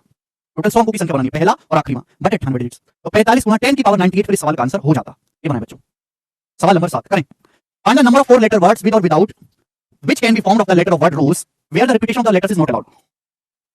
4 अक्षरों वाले शब्दों की संख्या ज्ञात करिए जिनका मीनिंग निकलता हो या ना निकलता हो रोज सबसे, जहां रिपीटेशन अलाउड नहीं है। देखो रोज में कितने लेटर हैं? 4 लेटर हैं, 1 2 3 4, 4 लेटर हैं। इन 4 लेटर का इस्तेमाल करके आप कितने डिजिट्स, कितने जो है शब्द बना सकते हो? इन 4 अक्षरों रोज के 4 लेटर का इस्तेमाल करके आप कितने शब्द बना सकते हो जिनका कोई मीनिंग या ना निकले? रिपीटेशन अलाउड नहीं है। रिपीटेशन अलाउड नहीं है यानी कि आपको पहले सिलेक्ट करना 4 में से, फिर उनको अरेंज करना है। तो कितने तरीके हैं? 4p4, 4 में से 4, फैक्टोरियल 4, फैक्टोरियल 4 का मतलब 24, 24 वेज। पहला लेटर आप 4 तरीके से लिख सकते हो, दूसरा आप 3 तरीके से, अभी दूसरा 2 तरीके से, और ये आपका 1 तरीके से। ठीक है बच्चे, आप बोलोगे हाँ जी सर। नेक्स्ट, अंग्रेजी वर्णमाला के पहले 10 अक्षरों का उपयोग करके कितने 4 अक्षरों का कोड बनाया जा सकता है यदि कोई अक्षर दोहराया नहीं जाता है? आपके पास 10 लेटर है मेरे दोस्तों, 10 एक अंग्रेजी वर्णमाला के शुरू के 10, 5 6 7 8 9 10। अब 10 में से सवाल में कहा गया है कि 4 अक्षरों के कितने, यहाँ पे 4 लेटर के कितने कोड बनाए जा सकते हैं? ठीक है, how many 4 letter code can be formed using the first letter of English alphabet, no letter can be repeated. कोई लेटर रिपीट नहीं होता है। तो आपको कोड बनाना है मेरे प्यारे भाई यहाँ पर 4 लेटर का, इन 10 का इस्तेमाल करके। तो पहला तो आप 10 तरीके से रख सकते हो, पहला सपोज रख लिया, फिर बचे 9, दूसरा 9 तरीके से रख सकते हो, ये रख लिया। फिर तीसरा मेरे दोस्तों बचे 8 तरीके से रख सकते हो, ये रख लिया। जब 7 1 2 3 4 5 6 7 क्योंकि जो इस्तेमाल होगा दोबारा इस्तेमाल नहीं कर सकते, तो चौथा आप रख सकते हो 7 तरीके से। तो टोटल हो जाएगा 9 72 7 490 और 14 504 2 5040। तो 5040 टोटल तरीके हो जाएंगे, बी ऑप्शन। इसी को हम देखिए 10 में से हमको 4 सिलेक्ट, 10 में से अपन को 4 सिलेक्ट करके अरेंज करने हैं। कितने तरीके हो सकते हैं? 10p4, 10p4। ठीक है ना, समझ में आई मेरे दोस्त बात? आप बोलोगे हाँ जी सर कोई प्रॉब्लम नहीं है। ये बताओ 9 1 2 3 4 5 6 7 8 से यदि पुनरावृत्ति की अनुमति नहीं है तो कितनी 4 अंकों की सम संख्याएं बनती हैं? अच्छा, सवाल में बोला है कि अगर रिपीटेशन अलाउड नहीं है तो 4 अंकों के कितने इवन नंबर बनते हैं? 4 अंकों के। ठीक है मेरे दोस्तों, हमें 4 अंकों की संख्या बनानी है मेरे प्यारे भाई, इवन नंबर। रिपीटेशन अलाउड नहीं है तो बताओ इवन नंबर। यहाँ पे इवन कौन कौन सा है? 2 4 6 8, ये 4 डिजिट इवन है। अगर हमें इवन नंबर बनाना है तो लास्ट का डिजिट इवन होना चाहिए। लास्ट का डिजिट मैं 4 तरीके से रख सकता हूँ, लास्ट का डिजिट 4 तरीके से। इन चारों में से मेरे प्यारे भाई मैं यहाँ पर कोई भी रख सकता हूँ। सपोज मैंने 6 रख लिया, अब बचे मेरे पास 7 डिजिट, 7 डिजिट बचे। यहाँ पे जीरो का कोई चक्कर नहीं, जीरो का कोई चक्कर नहीं। तो पहला डिजिट मैं सातों में से कोई भी रख सकता हूँ, ये रख लिया मैंने। अब बचे 6 डिजिट, तो इनमें से मैं कोई भी रख सकता हूँ, 6 में से मेरे प्यारे मैंने रख लिया। बचे 5 डिजिट, इन पांचों में से मैं कोई भी रख सकता हूँ, ये आ गया 7 गुणा 6 गुणा 5 गुणा 4। तो 6 पंजे 30, चौका 120, 7 840, 840 सवाल का आंसर हो जाएगा बी ऑप्शन। ठीक है स्टूडेंट्स, आप बोलोगे जी बिल्कुल सही बताओ। How many 4 digit even number can be found, कितने 4 डिजिट इवन नंबर बनाए जा सकते हैं 1 2 3 4 5 से यदि अंकों की पुनरावृत्ति हो सकती है। ये मैंने आपको समझा दिया है ऑलरेडी, चलिए नहीं बताया है, बता देता हूं। 1 2 3 4 5 से कितने 4 अंकों की सम संख्या बनाई जा सकती है यदि अंकों की पुनरावृत्ति, रिपीटेशन अलाउड है। देखो मेरे प्यारे भाई, आपको संख्या बनानी है 4 अंकों की, 1 2 3 4, 4 अंकों की संख्या बनानी है। संख्या बनानी है आपको इवन। अब इवन नंबर होते हैं 2 या 4, देखिए एंड में या तो 2 आना चाहिए 4 आना चाहिए, दो ही तरीके हो गए। लेकिन लास्ट का डिजिट आप दो तरीके से रख सकते हो, या तो आप यहां पर 2 रखोगे या 4 रखोगे, ये नहीं रखा तो नंबर इवन बनेगा ही नहीं। ठीक है भाई, फिर आप बोलोगे हाँ सर 2 तरीके से। बाकी बचे ये, यहां पर मेरे दोस्तों इन पांचों में से कोई भी रख सकते हो, क्या प्रॉब्लम है, रिपीटेशन अलाउड है। यहां पर आप इन पांचों में से 1 2 3 4 5 में से कोई भी रख लो 5, यहां पर आप इन पांचों में से कोई भी रख लो मेरे दोस्तों 5, यहां पर इन पांचों में से कोई भी रख लो 5, क्या प्रॉब्लम है। तो 5 पंजे 25, पंजे 125 दूनी 250, तो 250 सवाल का आंसर है। ठीक है भाई, एक बात और बता देना चाहता हूं कि अगर सपोज यहां पे जीरो भी होता, जीरो भी तो कैसे करते, जीरो, तो भैया फिर आपको 2 केस लेने पड़ते जो मैं आपको पहले समझा चुका हूं। आपको यहां पर 2 केस लेने पड़ते, अगर यहां पे जीरो भी होता ना, एक तो वो वाला केस लेना पड़ता जब एंड में जीरो आता है, और एक वाला केस जब एंड में जीरो नहीं आता है, और दोनों में आप काउंटिंग बेस काउंट करते फिर ऐड करना पड़ता मेरे दोस्त। ये वाला एग्जांपल आपका बन जाता जो मैं आपको ऑलरेडी समझा चुका हूं। ठीक है ना, चलिए अभी कमेंट सेक्शन में करने की कोशिश करिएगा, मुझे जवाब देना। अगला सवाल, सवाल नंबर 11, how many 4 digit number are there with no digit repeated, 4 अंकों की कितनी संख्या जिनमें कोई अंक दोहराया नहीं गया है, 4 अंकों की। अच्छा जी, चलो भाई 4 अंकों की ऐसी कितनी संख्याएं हैं जिनमें किसी डिजिट का रिपीटेशन नहीं है। तो पहला देखिए, पहला जो डिजिट है 0, 1 से लेकर 9 तक, 0 1 2 3 4 5 6 7 8 ये मेरे पास डिजिट है। तो मैं 4 अंकों की संख्या बनानी है अपन को, तो पहला डिजिट तो 1 से लेकर 9 तक कुछ भी रख सकते हैं, 9 तक, 1 से लेकर 9 तक। सपोज मैंने यहां पर ये रख लिया, 4 ही रख लिया मेरे दोस्तों, तो बचे तो मेरे पास 9 डिजिट, बचे तो मेरे पास 9 डिजिट, 0 से लेकर 9 तक 10 डिजिट होते हैं। मैंने 0 के अलावा इनमें से कोई एक रख लिया, सपोज मैंने यहां पे ये रख लिया मेरे दोस्तों। अब बचे मेरे पास कितने डिजिट, सपोज यहां पे फिर ये 9 डिजिट बचे, तो अगला तो मैं 9 तरीके से रख सकता हूं ना, 9 तरीके से, क्या प्रॉब्लम है भाई, मैंने एक और रख लिया। अब बचे मेरे पास कितने डिजिट, 8 डिजिट बचे, 8 डिजिट बचे, तो अगला मैं 8 तरीके से रख सकता हूं। तो एक और रख लिया, मेरे पास 7 डिजिट बचे 0 से लेकर 6 तक, तो इन सातों में से मैं कोई भी रख सकता हूं मेरे दोस्त। ठीक है ना, यानी कि टोटल वेज आएंगे वो ये आ जाएंगे 9 नाम 81 गुणा 56, एंड में 6 आएगा, 4 5 3 6 सवाल का आंसर है। ठीक है बच्चों, प्रॉब्लम क्या है कि यहां पे जीरो भी आपको देखना पड़ेगा। नेक्स्ट सवाल, सवाल नंबर है आपके सामने 12, ये बनाओ। 3 अंकों की इतनी संख्याएं संभव हैं जहां सभी 3 अंक सम हो। 3 अंकों की ऐसी कितनी संख्याएं पॉसिबल हैं जहां सभी 3 अंक इवन हो। देखो इवन नंबर क्या होते हैं, 0 2 4 6 8, ये इवन नंबर होते हैं, 0 2 4 6 8। अब आप मुझे बताओ कि कैसे करेंगे भाई साहब, सभी 3 अंक इनमें से होने चाहिए, सभी 3 अंक। तो आप थोड़ा सा दिमाग ये लगाओगे कि पहला जो अंक है मैं 0 नहीं रख सकता, इन चारों में से कोई रख सकता हूं 4 तरीके से, मैंने ये रख लिया। ठीक है, अब यहां पर रिपीटेशन का तो है, रिपीटेशन आप कितना भी करो कोई प्रॉब्लम नहीं है, कोई रिपीटेशन का प्रॉब्लम नहीं है। तो पहला अंक तो मैं 4 तरीके से ही रख सकता हूं मेरे प्यारे। अब दूसरा तो मैं 5 में से कोई भी रख सकता हूं ना, 5 में से, इन 5 में से, और तीसरा भी मैं इन 5 में से कोई भी रख सकता हूं। 0 एंड में आ जाए कोई फर्क नहीं पड़ता, सुन आ जानी चाहिए। तो टोटल कितने तरीके हो जाएंगे, 25 चौका 100 तरीके हो जाएंगे, आंसर है बी ऑप्शन। ठीक है ना, अच्छा सवाल थोड़ा सा चेंज करके पूछ ले, how many 3 digit number are possible when all the digits on the 3 digit neither even nor odd. सवाल पूछ लेता हूं कि 3 अंकों की ऐसी कितनी संख्याएं संभव है जहां सभी 3 अंक ना तो सम है ना विषम है, सभी 3 अंक ना सम हो ना विषम हो, बताओ। जैसे भाई मैंने आपके सामने नंबर बनाया 240, तीनों के तीनों नंबर इवन है, ऐसा नंबर नहीं चाहिए। मैंने आपके सामने नंबर बना लिया 139, तीनों के तीनों नंबर ऑड है, ऐसा नहीं चाहिए। यानी कि ये नंबर चल जाएगा, जैसे आपके पास है 258, दो तो इवन है लेकिन एक ऑड आ गया, ये नंबर कामयाब है। तो आपको ऐसे नंबर बताने हैं इसमें ना तो सारे, ऐसे कितने नंबर बन सकते हैं इसमें ना तो 3 अंक इवन हो और ना ही 3 अंक ऑड हो। यानी कि अगर कोई 2 ऑड है तो एक इवन हो गया, 2 इवन है तो एक ऑड हो गया, इस तरीके से आपको बताना है। बताओ कैसे करोगे भाई। तो भाई ये तो आप फंस जाओगे ना, अब यहां पर आप तो केस नहीं बना पाओगे, एक में तो नहीं घुसेड़ सकते। तो फिर मैंने निकाल लिया, ये वो केस हो गए जहां ऐसे कितने अंक हैं जिनके सारे डिजिट इवन है, ऐसे कितने नंबर हैं 3 अंकों के जहां सारे डिजिट इवन है। तो आप कहोगे सर 100 संख्या ऐसी हैं जिनमें सारे डिजिट इवन है। और मेरे दोस्तों मैं आपसे पूछूं ऐसे कितने नंबर आप बना सकते हो जिनमें सारे ही डिजिट्स ऑड हैं, जरा बताओ ऐसे कितने नंबर आप बना सकते हो जिनमें सारे डिजिट ऑड हैं 3 अंकों के, तीनों के तीनों ऑड हैं। तो आप मुझसे ये कहोगे सर ऑड नंबर होते हैं 1 3 5 7 9, ये 5 होते हैं। तो पहला भी आप 5 तरीके से रख सकते हो और दूसरा भी 5 तरीके से, तीसरा भी 5 तरीके से, रिपीटेशन अलाउड है। यानी कि 125 डिजिट आपके ऐसे होंगे जिनमें सारे डिजिट्स ऑड होंगे। अब बताओ 3 अंकों की टोटल कितनी संख्याएं, टोटल 3 डिजिट नंबर कितने हैं, टोटल 3 डिजिट नंबर बताएं। तो टोटल 3 डिजिट नंबर तो मेरे प्यारे भाई तुम्हारे पास 100 है ना, नहीं सॉरी 900। टोटल 3 डिजिट नंबर होते हैं 100 से लेके मेरे प्यारे भाई 999 तक, ये तो होते हैं मेरे दोस्तों। ठीक है ना, तो 900 नंबर नहीं हो गए, टोटल 3 डिजिट नंबर आपके पास 900 हैं। ठीक है भाई, 100 999 में से अगर मैं जो है 100 हटा देता हूं, 999 एक एक्स्ट्रा ऐड करना पड़ेगा 100, तो ये 900 आपके पास टोटल 3 डिजिट नंबर है। और इसमें से मेरे दोस्तों माइनस कर देता हूं प्यारे भाई क्या, सारे इवन नंबर 100 और ये माइनस 125। अगर मैं टोटल 3 अंकों की संख्याओं में से, अगर मैं टोटल 3 अंकों की संख्याओं में से ये माइनस कर दूं वो संख्या जिनमें सारे डिजिट इवन है या सारे डिजिट ऑड हैं, तो बाकी जो नंबर बचेंगे वो ऐसे नंबर बचेंगे जिनमें ना तो सारे डिजिट इवन होंगे ना सारे डिजिट ऑड होंगे, क्योंकि कोई ना कोई एक इवन होगा या कोई ना कोई एक ऑड होगा। ठीक है भाई, तो 900 माइनस 225 आ जाएगा 675। ये इसका फिर तरीका हो जाएगा, थोड़ा सा दिमाग लगाने वाला क्वेश्चन बनेगा आपके लिए। ठीक है बच्चे, आप बोलोगे हाँ जी सर बहुत सही, आगे चलते हैं। 13वां सवाल ये बनाओ भाई। 3000 और 4000 के बीच पढ़ने वाले अंक 3 4 5 6 7 8 से कितनी संख्याएं बनाई जा सकती हैं जो 5 से डिविजिबल हैं, जबकि किसी भी संख्या में पुनरावृत्ति की अनुमति नहीं है। देखो 3000 और 4000 के बीच पढ़ने वाले कितनी, 3000 से 4000 के बीच जो भी संख्या पड़ेगी वो 4 अंकों की होगी। तो पहली बात तो मुझे यहाँ पर 4 अंकों की संख्या बनानी है मेरे दोस्तों, इनका इस्तेमाल करके, और वो संख्या 5 से डिविजिबल होनी चाहिए और रिपीटेशन अलाउड नहीं है। अब सुनो मेरे दोस्त, ध्यान से सुनिएगा आप। अगर 5 से डिविजिबल नंबर बनाना है तो लास्ट डिजिट या तो 0 होना चाहिए 5, अब यहाँ पर 0 तो है नहीं, तो लास्ट का डिजिट मुझे 5 लेना पड़ेगा। तो लास्ट का डिजिट तो मैं एक ही तरीके से रख सकता हूँ। अब आ जाते हैं शुरू में। शुरू का डिजिट भी मेरे दोस्तों ध्यान से सुनिएगा, शुरू का डिजिट जो है आप 3 ही रख सकते हो। अगर आपने सपोज ये 4 रख दिया तो 4 समथिंग कुछ भी करो, नंबर तो मेरे दोस्तों आपका 4000 से बड़ा हो जाएगा ना। तो अगर मुझे नंबर 3000 और 4000 के बीच रखना है तो स्टार्टिंग का डिजिट 3 होना चाहिए। स्टार्टिंग का डिजिट 3000 से लेकर 3999 तक जो भी नंबर होंगे वो 3000 से 4000 के बीच में होंगे ये जो नंबर होंगे। तो यानी कि शुरू का डिजिट तो 3 ही होना चाहिए ना, ये भी मैं एक तरीके से रख सकता हूं। अब बाकी बचे मेरे दोस्तों, भैया मैंने यहाँ पे 3 का हिसाब कर दिया 5 का, बाकी बचे 4 डिजिट। अब मैं यहाँ पर इन चारों में से कोई भी ले सकता हूँ, 1 2 3 4 सपोज मैंने ले लिया। अब बचे 3 डिजिट, इन 3 डिजिट में से मैं यहाँ पर कोई भी ले सकता हूँ, यानी कि टोटल जो तरीके बन जाएंगे वो 12 बन जाएंगे, 12। तो इसका आंसर 12 होगा। समझ में आई बात? आप बोलोगे हाँ जी सर एकदम समझ में आई है। आगे चलते हैं। 1 2 3 4 5 से यदि दोहराव की अनुमति है, रिपीटेशन अलाउड है। अच्छा, तो आपसे पूछा है 4 अंकों की, 4 से विभाजक कितनी 5 अंकों की संख्या बन सकती है। 1 2 3 4 5 का इस्तेमाल करके अगर रिपीटेशन अलाउड है तो 4 से कटने वाली कितनी 5 अंकों की संख्या बन सकती है, बताओ मेरे दोस्त। 4 से कटने वाली बनाएंगे भाई। देखो मेरे दोस्तों बहुत ही बेहतरीन सवाल है, तगड़ा क्वेश्चन है, आपको देखना पड़ेगा। पहली बात, अगर नंबर 4 से कट रहे हैं तो 2 से तो कटेगा, लास्ट का डिजिट इवन होना चाहिए, लास्ट का डिजिट या तो 2 होगा, या तो लास्ट का डिजिट 2 होगा या 4 होगा। ये होगा मेरे दोस्तों, आप बोलोगे हाँ जी सर या तो 2 होगा या 4 होगा। लेकिन 4 का डिविजिबिलिटी रूल कहता है कि किसी भी संख्या के लास्ट के 2 डिजिट 4 से कटने चाहिए। अब 2 है, 2 के साथ आगे अगर मैं 12 लगा दूंगा तो 4 से कटेगा, 2 के आगे अगर मैं 3 लगा दूंगा 4 से कटेगा, 2 के आगे अगर मैं 4 लगाऊंगा 42 ये 4 से नहीं कटेगा, तो 2 के आगे मैं 5 लगाऊंगा ये 4 से कटेगा। ठीक है भाई, बोलो हाँ या ना, बोलो हाँ या ना। आप बोलोगे हाँ जी सर बिल्कुल सही। इसके बाद मेरे प्यारे भाई 4 की बात करते हैं। 4 के आगे अगर मैं 1 लगाऊंगा नहीं कटेगा, 4 के आगे 2 रखूंगा 24 कट जाएगा, 4 के आगे 3 रखूंगा नहीं कटेगा, 4 के आगे 5 रखूंगा नहीं कटेगा। यानी कि मेरे दोस्तों ये हो गया केवल 24। 1 2 3 2 5 2 और 2 4 ये 4 नंबर ऐसे हैं जिनके कॉम्बिनेशन से बनेंगे और 4 से डिविजिबल होंगे। 1 2 3 2 5 2 और 2 4। समझ में आई बात? आप बोलोगे हाँ जी सर बिल्कुल सही, समझ में आई है, कोई परेशानी नहीं है। अब आपको ये देखना है कि कितनी 5 अंकों की संख्या बनती हैं। अब अगर मैं पहला केस लेता हूं कि मैंने लास्ट के 2 डिजिट यहां पर जैसे 5 अंकों की संख्या बना रहा हूं, 5 अंकों की, 5 अंकों की संख्या बना रहा हूं। अब ये संख्या कटनी चाहिए 4 से, 1 2 3 4 5। तो लास्ट के 2 डिजिट मैंने 1 और 2 ले लिए, 1 और 2 फिक्स कर दिए मेरे दोस्तों। आगे चाहे मैं कुछ भी रखूं, आगे चाहे मैं कुछ भी रखूं, ये कटेगा ही कटेगा मेरे दोस्तों। 4 से बताओ कटेगा कि नहीं? आगे चाहे कुछ भी रखो 4 से कटेगा कटेगा, क्योंकि एंड में 12 आ रहा है। यानी कि मेरे दोस्तों मैं बाद के 2 डिजिट रखूंगा एक एक तरीके से ही, लेकिन यहां पर तो मेरे दोस्तों मैं कुछ भी रख सकता हूं, रिपीटेशन अलाउड है। तो इन 5 में से यहां कुछ भी रख सकता हूं, इनमें से इन 5 में से यहां कुछ भी रख सकता हूं, इन 5 में से कुछ भी रख सकता हूं। ये बन जाएंगे 125, 125। तो 125 नंबर्स ऐसे बनेंगे जिनके एंड में 12 होगा। ठीक है भाई, और वो संख्या 4 से डिविजिबल होंगी 5 अंकों की।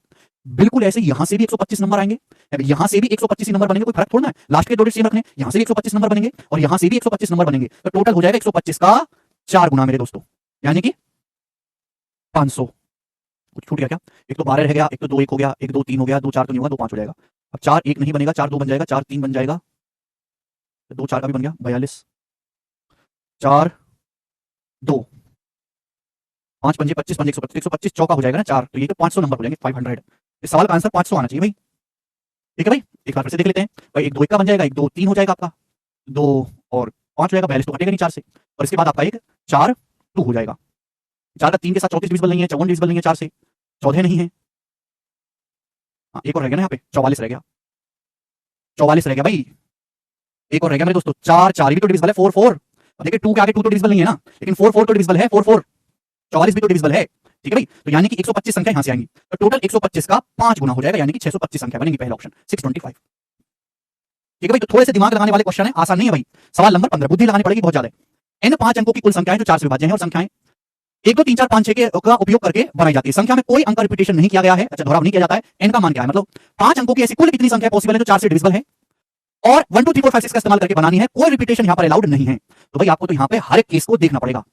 अगर मेरे प्यारे भाई संख्याएं आपको बनानी है 4 से डिविजिबल, तो लास्ट का डिजिट तो इवन रखना ही पड़ेगा। लास्ट का डिजिट या तो मैं 2 रखूंगा या 4 रखूंगा मेरे प्यारे भाई, या 6 रखूंगा, और तो कुछ रख नहीं सकता। अगर मैं 2 रखता हूं तो स्टार्टिंग प्लेस पर मैं या तो, अगर मैं 2 रखता हूं तो स्टार्टिंग प्लेस पर या तो मैं 12 रख सकता हूं, या फिर 3 2, या फिर 5 2, 4 2 तो होगा नहीं, और 6 2 भी नहीं होगा, तो ये हो जाएगा। अगर मैं इनमें 4 रखता हूं मेरे दोस्तों 4, तो 14 24 हो जाएगा मेरे दोस्तों, 54 नहीं होगा, 4 6 हो जाएगा, 4 6 हो जाएगा। अगर मैं एंड में मेरे दोस्तों यहाँ पर 6 रखता हूं, एक 16 कट जाएगा, 26 नहीं कटेगा, 36 कट जाएगा मेरे प्यारे भाई 36, और एक आपका मेरे दोस्तों यहाँ पर 56 कट जाएगा 56।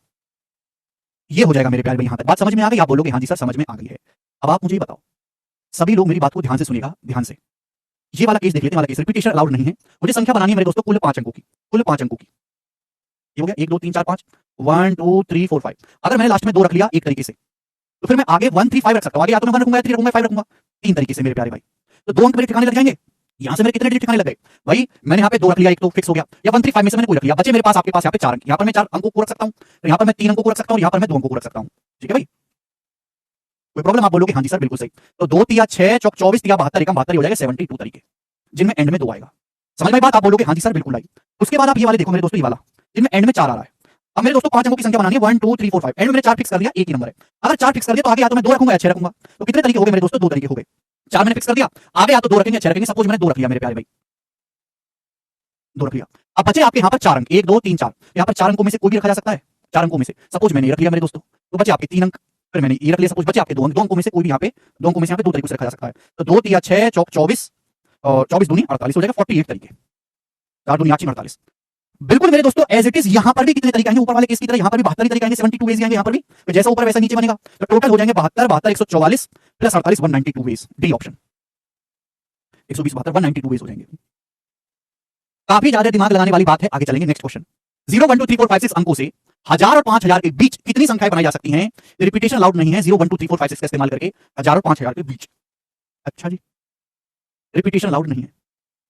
अगर हमें 1000 और 5000 के बीच संख्या बनानी है तो संख्या बनेगी 4 अंकों की, 1 2 3 4। बात आई समझ में? आप बोलोगे हाँ जी सर बिल्कुल सही। अब यहां पर मेरे दोस्तों प्रॉब्लम क्या है? प्रॉब्लम यह है कि शुरू का डिजिट मैं 0 नहीं ले सकता, शुरू का डिजिट मैं 6 नहीं ले सकता, ना ही 5 ले सकता हूं। मैं 1 2 3 4 शुरू का डिजिट में चारों में से ही कोई एक लूंगा। शुरू का डिजिट ले लिया मैंने 1 2 3 4। भैया अगर मैं 5 ले लूंगा तो 5 से पानी हो जाएगा, 6 ले लूंगा 6 से पानी हो जाएगा। 0 अगर मैं लूंगा तो संख्या 3 अंकों की रहेगी, 4 अंकों की बनेगी नहीं। इन चारों में से मुझे कोई एक लेना पड़ेगा 4 वेज।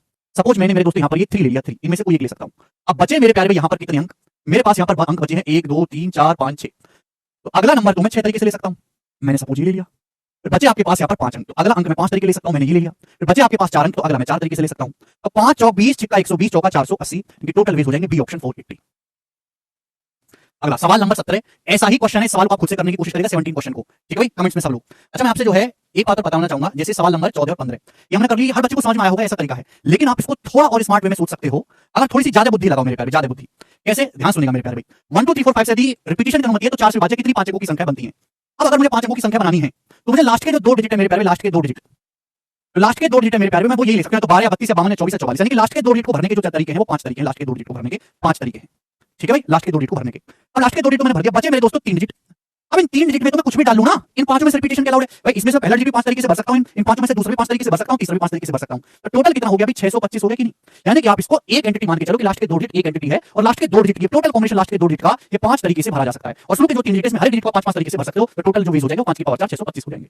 ये एक तरीका है, समझ में? आप बोलोगे हाँ जी सर बिल्कुल सही। अब ऐसे मैंने आपको बेसिक समझा कि आप हर एक को केस को अलग काउंट कर लो। आप अगर थोड़ी बुद्धि का इस्तेमाल करो तो आप इस बात को डायरेक्ट भी सोच सकते हो। ठीक है ना? यहां से हर एक को बच्चों को दिखाई देती है कि चल क्या रहा है अंदर। 5 अंकों की, एन 5 अंकों की कुल संख्याएं हैं जो 4 से डिविजिबल है, और संख्या 1 2 3 4 5 6 का इस्तेमाल करके बनाई गई है। संख्या में कोई रिपीटेशन अलाउड नहीं किया गया है। एन का मान क्या है? अगर संख्या 4 से डिविजिबल है तो हमें लास्ट के 2 डिजिट यही लेने पड़ेंगे। संख्या हमको बनानी है एक्चुअली कितने अंकों की? 5 अंकों की। तो लास्ट के 2 डिजिट जो मैंने फिक्स कर दिए कि लास्ट के जो 2 डिजिट है वो मैं 1 2 3 4 5 6 7 8 इनमें से 8 तरीके से कोई भी ले सकता हूं। लास्ट के जो 2 डिजिट है, ठीक है, समझ में? आप बोलोगे हाँ जी सर बिल्कुल सही। लास्ट के 2 डिजिट जो है वो मैं इनमें से 8 तरीके से कोई भी ले सकता हूं। बात समझ में आ गई? अब बचे मेरे पास 3 डिजिट, इन 3 डिजिट में नो रिपीटेशन अलाउड, कोई रिपीटेशन अलाउड नहीं है। ये मेरे साथ प्रॉब्लम है। अब देखिए हमारे पास टोटल 6 अंकों की संख्या 6 डिजिट है, 1 2 3 4 5 6, जिसमें से मैं मेरे प्यारे इसमें से 2 ऑलरेडी इस्तेमाल कर चुका हूं। मैं इसमें से 2 डिजिट या तो 12 32 52 इनमें से कोई 2 मैं जैसे कि 12 मान लो ऑलरेडी इस्तेमाल कर चुका हूं। तो बचे मेरे दोस्त आपके पास 4 डिजिट। तो इन 4 डिजिट्स में से मुझे किन्हीं भी 3 को सिलेक्ट करना है और यहां पर अरेंज करना है। तो कितने तरीके से कर सकता हूं? 4 में से मुझे किन्हीं भी 3 को सिलेक्ट करना है और यहां पर अरेंज करना है। तो कितने तरीके से कर सकता हूं? 4p3। 4 संख्याओं में से किन्हीं 3 को सिलेक्ट करना है और यहां इस ऑर्डर में लगाना है। तो कितने तरीके हो जाएंगे? 4p3। और 4p3 का मतलब होता है 4 गुणा 3 गुणा 2 यानी कि 24। तो 24 ये हो जाएंगे और 8 ये हो जाएगा, तो 24 8 192, टोटल 192 वेज हो जाएंगे। डी ऑप्शन सवाल का आंसर बनेगा। बताओ मजा आया कि सवाल को करके? यस सर, ठीक है भाई। तो एक तरीका ये भी है सोचने का, दोनों में कोई बुराई नहीं है, बस इसमें थोड़ा सा दिमाग ज्यादा लगाना होगा। वहां नॉर्मल आप मैनुअली कर सकते हैं। ठीक है ना? 17 नंबर ऐसा ही है, खुद से ट्राई करके देखिएगा। मैं आपको बताऊंगा नंबर के फॉर्मेशन पे लास्ट क्वेश्चन 18 नंबर। ठीक है? मैंने आपको काफी सारे क्वेश्चन करा, आपको दिक्कत नहीं आनी चाहिए। देखो सवालों का कोई अंत नहीं है, बट हमारा कांसेप्ट ओवरऑल यहां से क्लियर हो गया। 6 अंकों की ऐसी कितनी संख्याएं बनाई जा सकती हैं जो 9 से विभाज्य हो, इसका पहला अंक 4 और तीसरा अंक 5 हो? ये बच्चों को अगर दिखा दिया जाए तो सवाल सबसे मुश्किल लगता होगा, बट एक्चुअल में सबसे आसान सवाल यही है। आप बोलोगे 9 का डिविजिबिलिटी रूल क्या है? 9 का डिविजिबिलिटी रूल मतलब अंकों का योग, यानी कि डिजिट सम 9 से कटना चाहिए। हमें 6 अंकों की संख्या बनानी है, बोलो कितनी संख्या बनेगी? 9 से डिविजिबल हो, पहला अंक 4 हो, पहला अंक 4 होना चाहिए, तीसरा अंक 5 होना चाहिए, और बाकी के जो 4 अंक है वो आप कुछ भी रख सकते हो। यहां कुछ बोला तो नहीं गया है, यहाँ पे तो रिपीटेशन अलाउड है पूरी तरीके से। ठीक है बच्चे, यहाँ पर आप कुछ भी रख सकते हो। अगर नॉट रिपीटेशन अलाउड कर देगा ना तो सवाल पागल कर देगा, पॉसिबल नहीं, फिर केस बनाते रह जाओगे। ठीक है ना? तो पहला 4 होना चाहिए, दूसरा 5 होना, तीसरा 5 होना चाहिए, और बाकी ये बचे जो है 4 डिजिट की संख्या 6 को बनानी, 2 3 4 5 6। तो यहाँ पर मैं क्या क्या रख सकता हूँ? देखो जैसे मैं आपके सामने नंबर रखता हूँ 4 3 5 6 3 9, 9 से कटती, हाँ जी 4 5 9 6 3 9, और 9 जीरो रख लेते हैं, ठीक है। ये संख्या कटती है 9 से, ठीक है भाई। आप बोलोगे हाँ जी सर। तो दोस्तों देखो ये 4 और 5 ये तो ऑलरेडी डिजिट सम 9 है, यानी कि मुझे यहाँ पर वैल्यू ऐसी रखनी है 4 प्लेसेस पर कि उसके अंकों का योग डिजिट सम 9 रहे। या तो मैं इनमें चारों की जगह 0 0 0 डाल दूं, 4 4 0 5, ये अगर मैं नंबर लिख लेता हूँ 4 0 5 ट्रिपल 0, बताओ कटेगा कि नहीं कटेगा? 9 से कटेगा। या फिर मैं यहाँ पे डाल दूं 0 0 9 तो भी कटेगा। अभी मैं 4 0 0 0 9 मतलब यहाँ पे 0 रखूं, यहाँ पे 0, यहाँ पे 0, यहाँ पे 9 तो भी कटेगा 9 से। आप बोलोगे हाँ जी सर, ठीक है ये कटेगा बिल्कुल सही, यहाँ से कटेगा कि नहीं? तो इसी तरीके से मैं यहाँ पे 0 0 1 8 ये भी डाल सकता हूँ। मैं ऐसा करता हूँ कि 4 0 5 0 1 8 ये भी हो जाएगा मेरे पास। 0 0 1 8 डाल दिया मैंने, देखो डिजिट यहाँ पे क्या है 9 आ रहा है, कटेगा। तो मैं ये सारी वैल्यू यहाँ से रख सकता हूँ अप टू कहाँ तक? अप टू 9999 तक, 9999 तक रख सकता हूँ। यानी कि ये सारी वैल्यू मैं यहाँ पे खाली डॉट ब्लैंक में डाल सकता हूँ, ठीक है। ये बहुत लॉजिकली आपको सोचना पड़ेगा। अब बताओ कितनी वैल्यूज यहाँ पे बन गई हैं? 9 का पहाड़ा तो जा रहा है, 9 कम 9 9 18 आ जाएगा, 9 के 27 9 36, तो 9 का पहाड़ा कितनी बार गया है? 9911 बार जो है 9 का पहाड़ा गया 1111 बार। इससे आगे देखो ना, 9 कम 9 9 18 9 के 27 9 36 और ये 9 का पहाड़ा 9 का 1111 गुना है। एक ये 0 0 0 भी है, तो एक ये 0 0 0 0 भी रख सकते हो, यानी कि टोटल संख्या बन जाएगी 1112। बी ऑप्शन इस सवाल का आंसर है, बी ऑप्शन हर एक बच्चे को समझ में आया है। तो बहुत ही अच्छा सवाल था मेरे दोस्तों, मुझे लगता है कि आपको ये चीज करके बड़ा मजा आया होगा, ठीक है ना? मजा आई ना? Very good. अब यहां से ये मैंने आपको सारे सवाल कराए फॉर्मेशन ऑफ नंबर्स वाले। अब इसके आगे मैं क्वेश्चन करवाऊंगा अल्फाबेट्स से, अल्फाबेट से जो है अक्षर का शब्द का फॉर्मेशन, ठीक है ना?